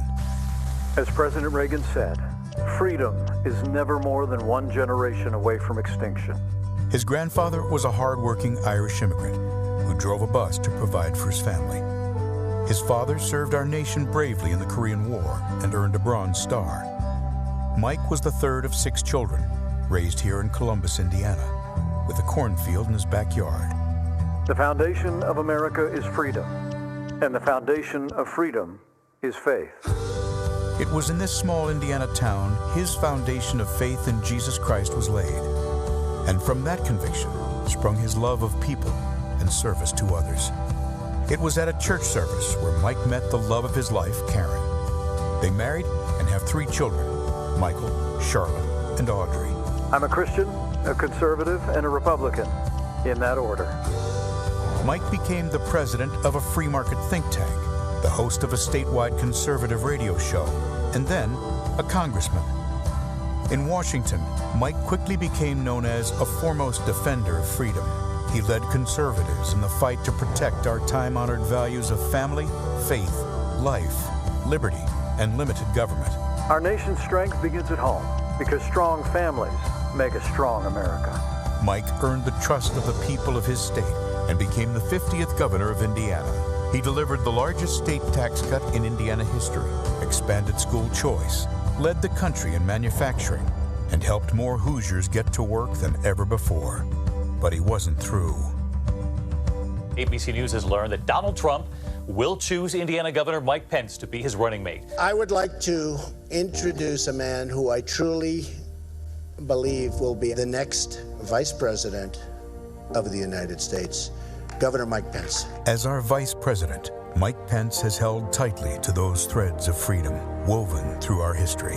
Leading with those principles alongside President Trump, our nation experienced prosperity like never before. He is solid as a rock. He's been a fantastic Vice President. And now, in these uncertain days, we are equipped to overcome. In times of trouble, some call to retreat from those ideals. But Americans throughout history have lifted them in triumph, hope, and resilience. Mike Pence knows those stars and stripes do not merely represent who we are, but more importantly, what we can be. As the sun rises again on America, we lift our eyes to those lofty truths, to guide our country and every one of us to greater heights. In this land of the free and home of the brave. Vice President Mike Pence.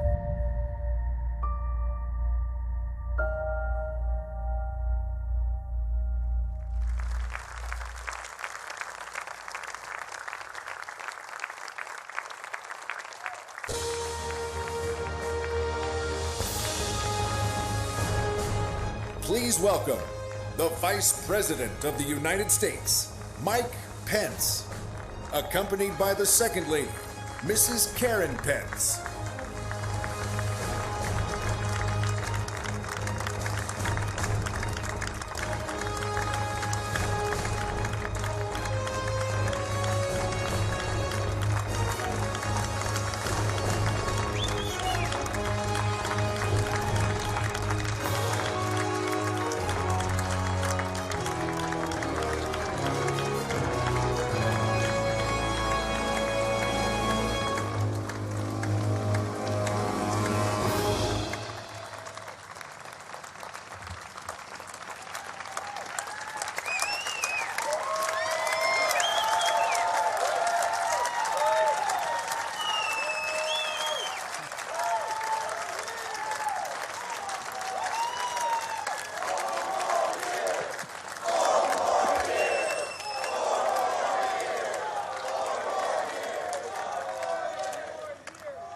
Good evening, America.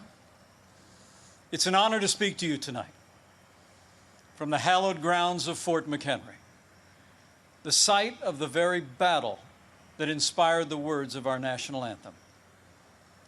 Those words have inspired this land of heroes in every generation since.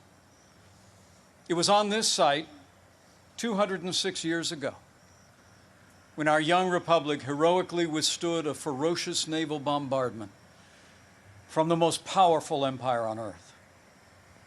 They came to crush our revolution, to divide our nation, and to end the American experiment. The heroes who held this fort took their stand for life, liberty, freedom, and the American flag. And those ideals have defined our nation. But they were hardly ever mentioned at last week's Democratic National Convention. Instead, Democrats spent 4 days attacking America. Joe Biden said that we were living through a season of darkness. But as President Trump said, where Joe Biden sees American darkness, we see American greatness.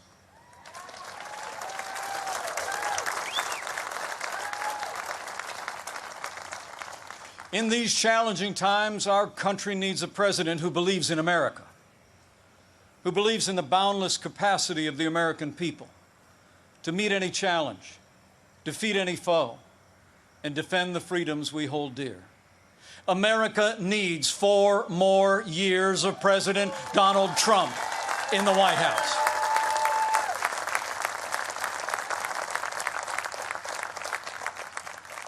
Before I go further, allow me to say a word to the families and communities in the path of Hurricane Laura. Our prayers are with you tonight. And our administration is working closely with authorities in the states that will be impacted.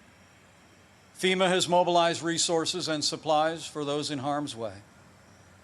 This is a serious storm, and we urge all those in the affected areas to heed state and local authorities. Stay safe, and know that we'll be with you every step of the way to support, rescue, respond, and recover in the days and weeks ahead. That's what Americans do.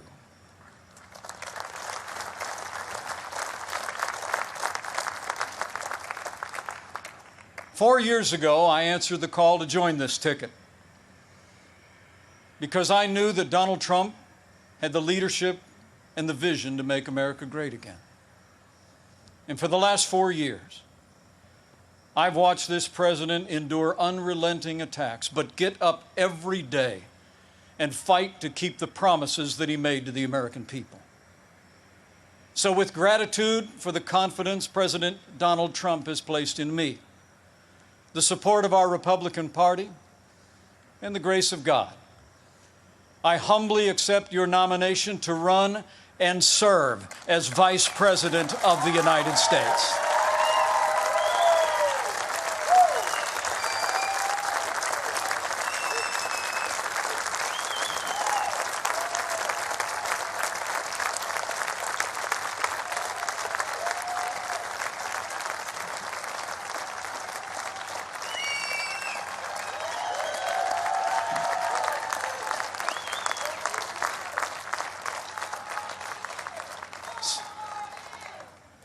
Serving the American people in this office has been a journey I never expected. It's a journey that would not have been possible without the support of my family, beginning with my wonderful wife, Karen.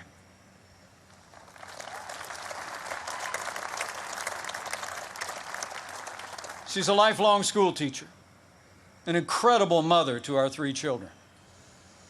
And she is one outstanding Second Lady of the United States. I'm so proud of you. And we couldn't be more proud of our 3 children. Marine Corps Captain Michael J. Pence and his wife, Sarah.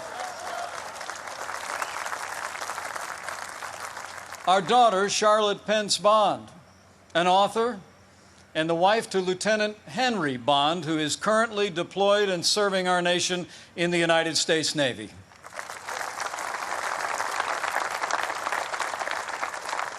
And our youngest, a recent law school grad, our daughter Audrey, and her fiancé, who, like so many other Americans, had to delay their wedding this summer. But we can't wait for Dan to be a part of our family.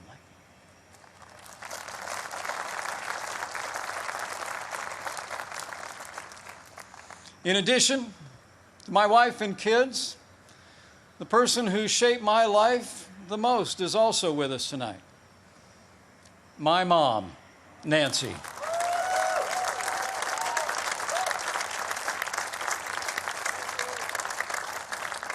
She is the daughter of an Irish immigrant, 87 years young. And Mom follows politics very closely. And the truth be told, sometimes I think I'm actually her second favorite candidate on the Trump-Pence ticket. Thank you, Mom. I love you. Over the past 4 years, I've had the privilege to work closely with our president. I've seen him when the cameras are off. Americans see President Trump in lots of different ways. But there's no doubt how President Trump sees America. He sees America for what it is. A nation that has done more good in this world than any other. A nation that deserves far more gratitude than grievance. And if you want a president who falls silent when our heritage is demeaned or insulted, he's not your man.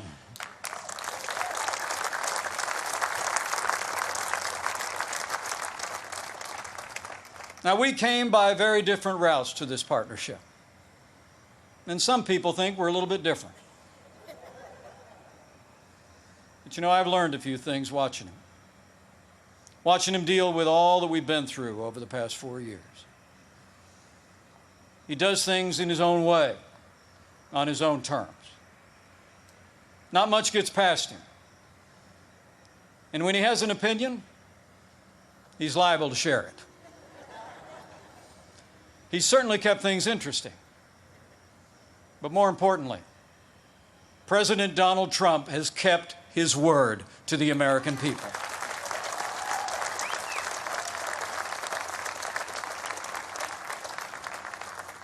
In a city known for talkers, President Trump is a doer. And few presidents have brought more independence, energy, or determination to that office. 4 years ago, we inherited a military hollowed out by devastating budget cuts, an economy struggling to break out of the slowest recovery since the Great Depression.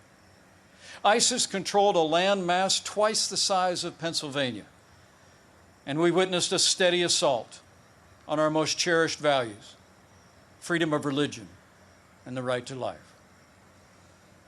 That's when President Donald Trump stepped in. And from day one, he kept his word. We rebuilt our military.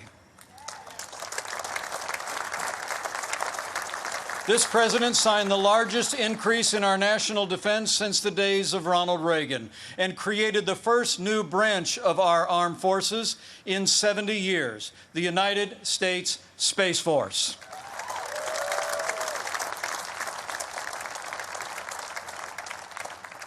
And with that renewed energy, we also returned American astronauts to space on an American rocket for the first time in nearly 10 years.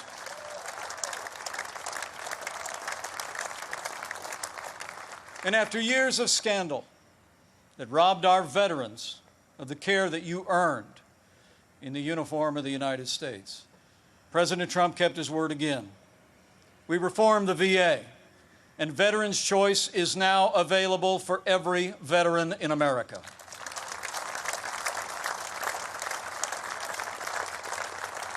Our armed forces and our veterans fill this land of heroes. And many join us tonight in this historic fort. Tonight we have among us 4 recipients of the Medal of Honor.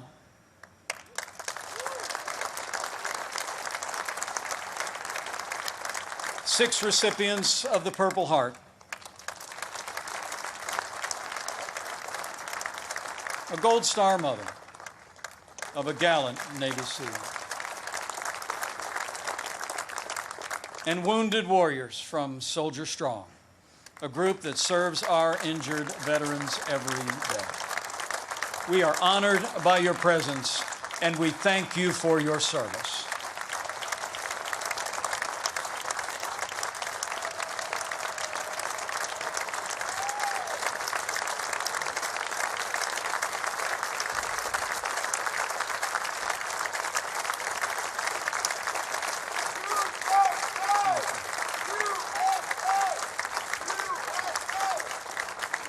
With heroes just like these, we defend this nation every day.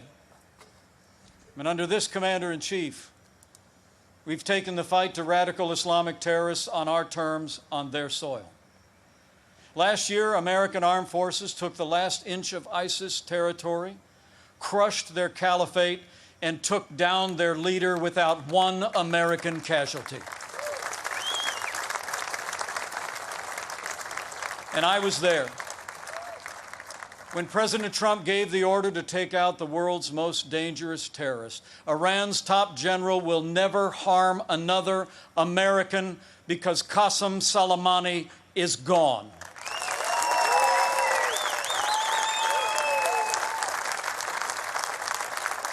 My fellow Americans, you deserve to know. Joe Biden criticized President Trump following those decisions. Decisions to rid the world of 2 terrorist leaders. But it's not surprising, because history records that Joe Biden even opposed the operation that took down Osama bin Laden. It's no wonder that the Secretary of Defense under the Obama-Biden administration once said that Joe Biden has been, and I quote, wrong on nearly every major foreign policy and national security issue over the past 4 decades. So we've stood up to our enemies, and we've stood with our allies. Like when President Trump kept his word and moved the capital of the State of Israel.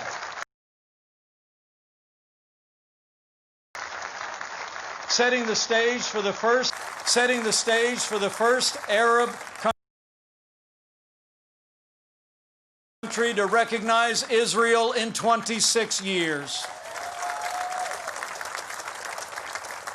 Closer to home, we appointed more than 200 conservative judges to our federal courts. We supported the right to life and all the God-given liberties enshrined in our Constitution, including the Second Amendment right to keep and bear arms. And when it came to the economy, President Trump kept his word and then some. We passed the largest tax cut and reform in American history. We rolled back more federal red tape than any administration ever had. We unleashed American energy and fought for free and fair trade. And in our first 3 years, businesses large and small created more than 7 million good-paying jobs, including 500,000 manufacturing jobs all across America. Our country became a net exporter of energy for the first time in 70 years. Unemployment rates for African Americans and Hispanic Americans hit the lowest level ever recorded. And on this 100th anniversary of the woman's right to vote, I'm proud to report that under President Donald Trump, we achieved the lowest unemployment rate for women in 65 years. And more Americans working than ever before. In our first 3 years, we built the greatest economy in the world. We made America great again.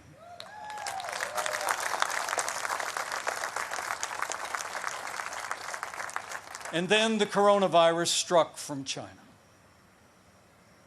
Before the first case of the coronavirus spread within the United States,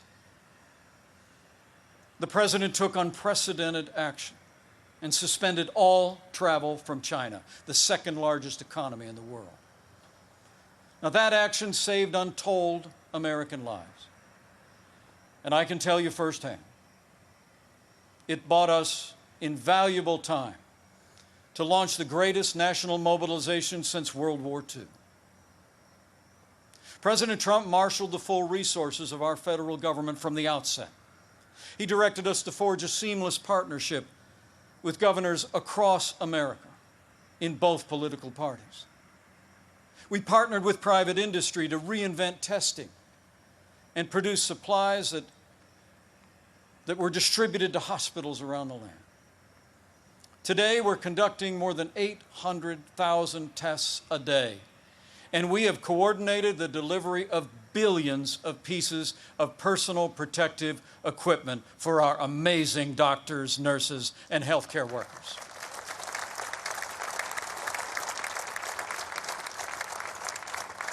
We saw to the manufacture of 100,000 ventilators in 100 days. And no one who required a ventilator was ever denied a ventilator in the United States.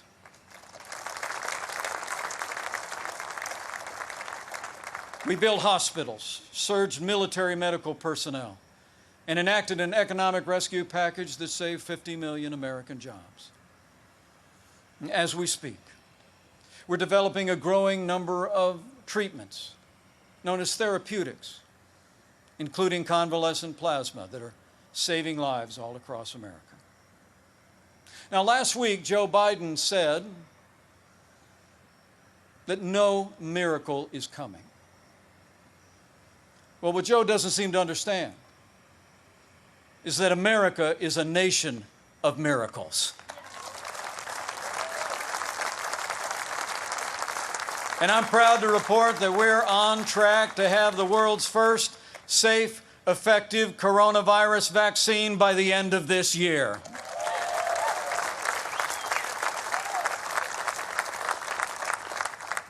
After all the sacrifice in this year like no other, all the hardship, we're finding our way forward again. But tonight, our hearts are with all the families who've lost loved ones and have family members still struggling with serious illness. In this country, we mourn with those who mourn. We grieve with those who grieve.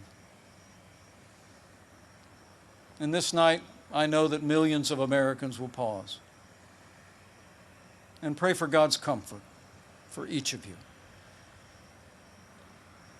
You know, our country doesn't get through such a time unless its people find strength within.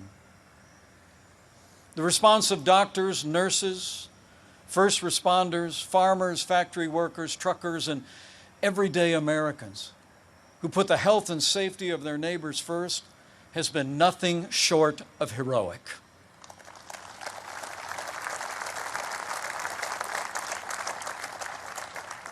Veronica Sayez put on her scrubs every day in and day out, went to work in one of New York City's busiest hospitals. She stayed on the job, put in the long hours until it was done, and then got back in her neighborhood and helped neighbors and friends struggling. Her brother William is a New York City firefighter. And they're both emblematic of heroes all across this country. They're with us tonight. And I say to them and to all of you, you have earned the admiration of the American people, and we will always be grateful for your service and care.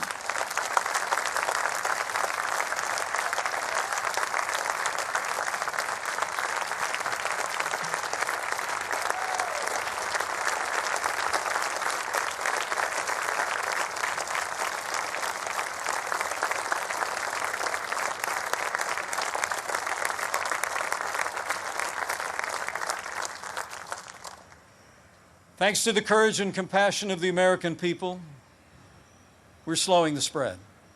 We're protecting the vulnerable. And we're saving lives. And we're opening up America again. Because of the strong foundation that President Trump poured in our first 3 years, we've already gained back 9.3 million jobs in the last 3 months alone.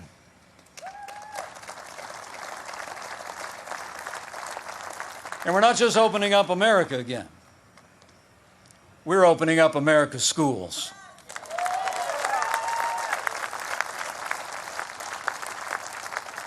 And I'm proud to report that my wife, Karen, that school teacher I've been married to, will be returning to her classroom next week.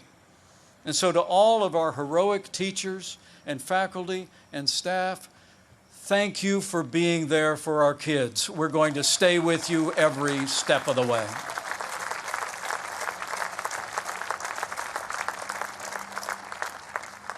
In the days ahead, as we open up America again, I promise you, we'll continue to put the health of America first. And as we work to bring this economy back, we all have a role to play. And we all have a choice to make. On November 3rd, you need to ask yourself, who do you trust to rebuild this economy? A career politician who presided over the slowest economic recovery since the Great Depression? Or a proven leader who created the greatest economy in the world? The choice is clear. To bring America all the way back, we need 4 more years of President Donald Trump in the White House.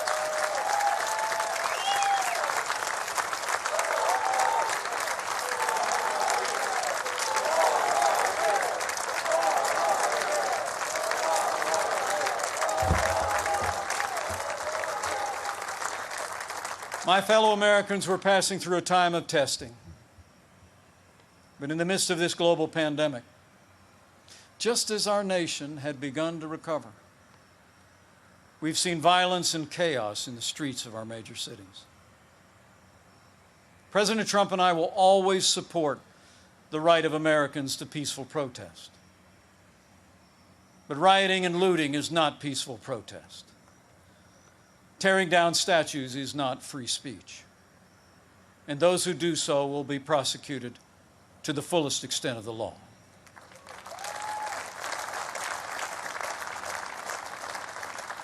Last week, Joe Biden didn't say one word about the violence and chaos engulfing cities across this country. So let me be clear. The violence must stop, whether in Minneapolis, Portland, or Kenosha. Too many heroes have died defending our freedom to see Americans strike each other down. We will have law and order on the streets of this country for every American of every race and creed and color.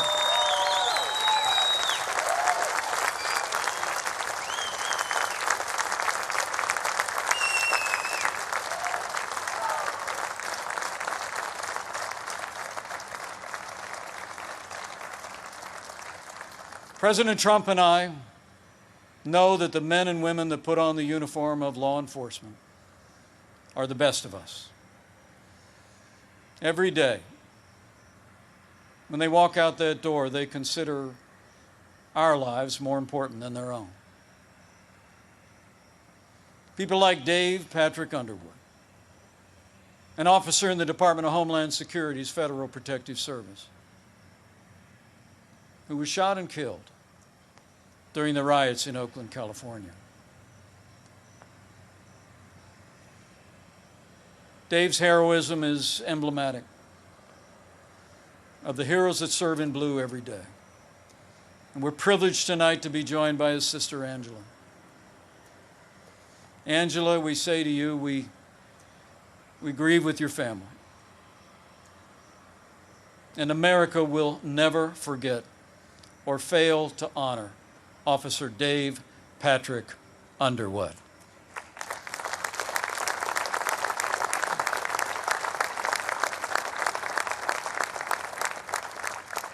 The American people know we don't have to choose between supporting law enforcement and standing with our African American neighbors to improve the quality of their lives, education, jobs, and safety. And from the first days of this administration, we've done both. And we will keep supporting law enforcement and keep supporting our African American and minority communities across this land for 4 more years.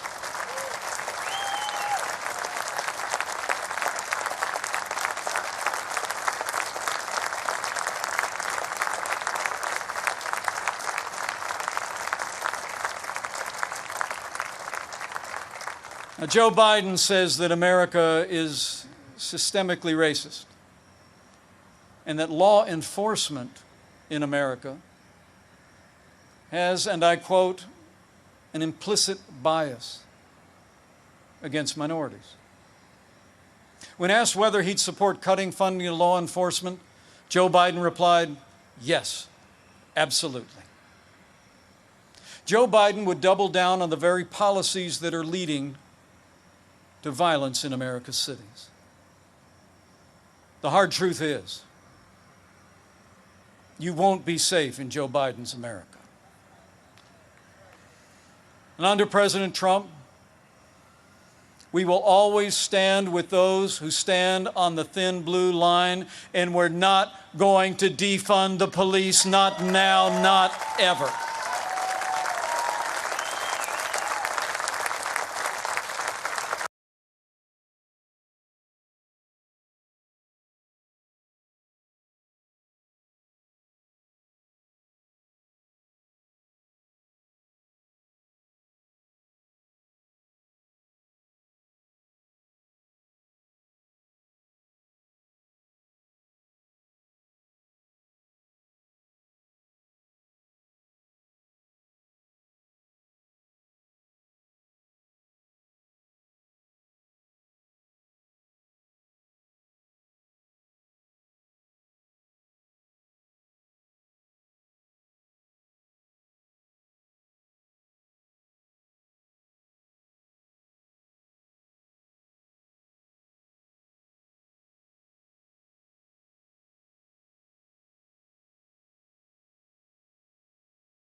Candace, 2 minutes.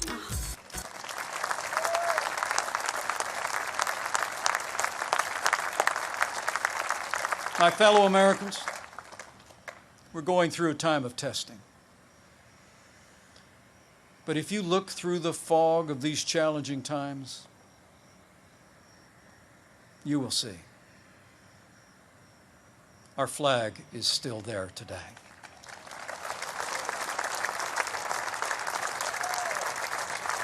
That star-spangled banner still waves over the land of the free and the home of the brave.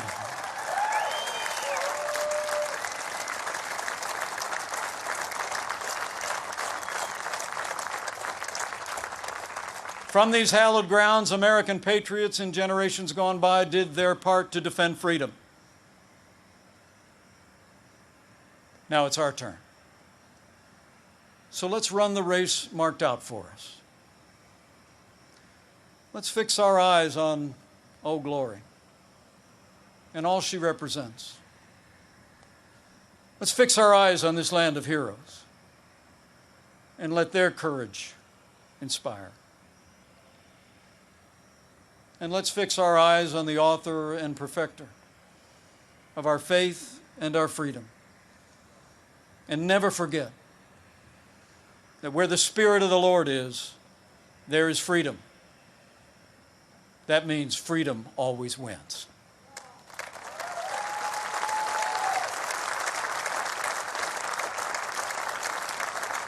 My fellow Americans, thank you for the honor of addressing you tonight and the opportunity to run and serve again as your Vice President. I leave here today inspired.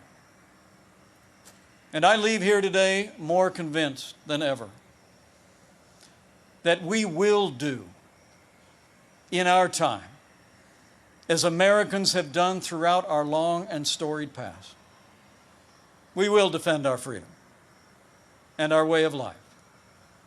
We will re-elect our president and principled Republican leaders across the land.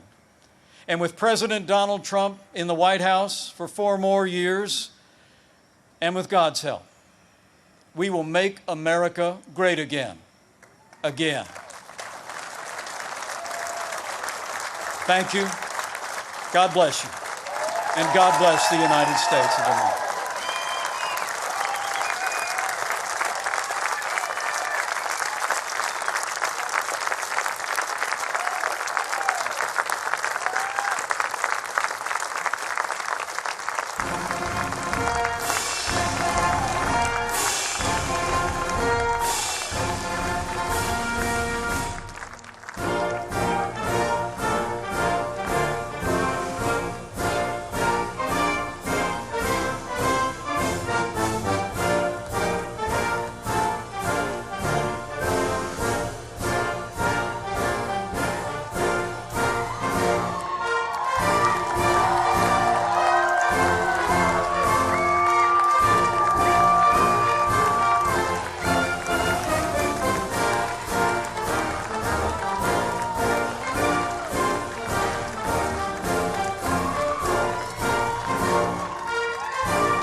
Here to perform our national anthem, please welcome country music superstar Trace Atkins.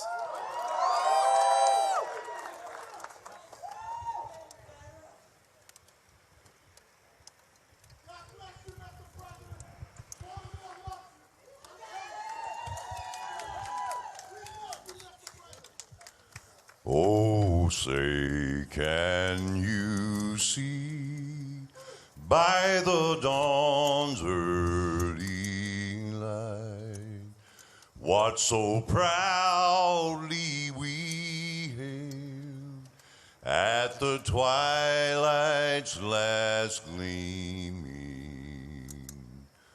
whose broad stripes and bright stars through the perilous fight o'er the ramparts we watched were so gallantly streaming,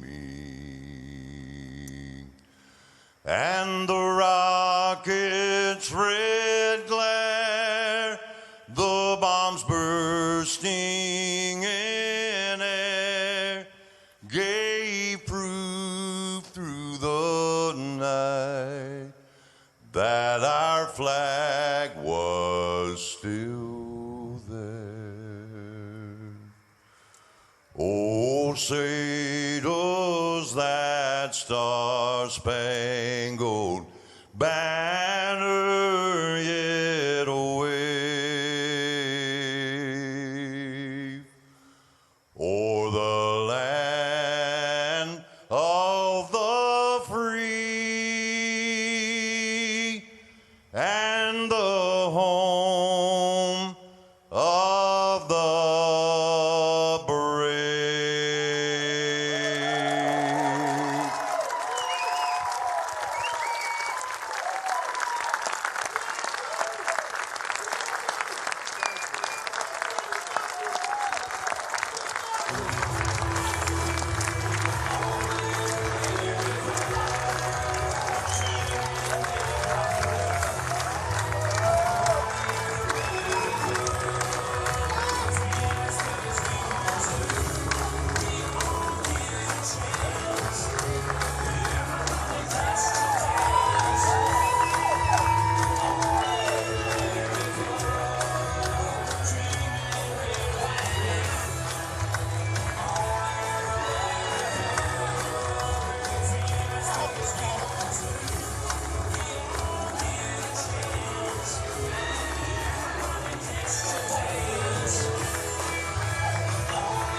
Mr. President.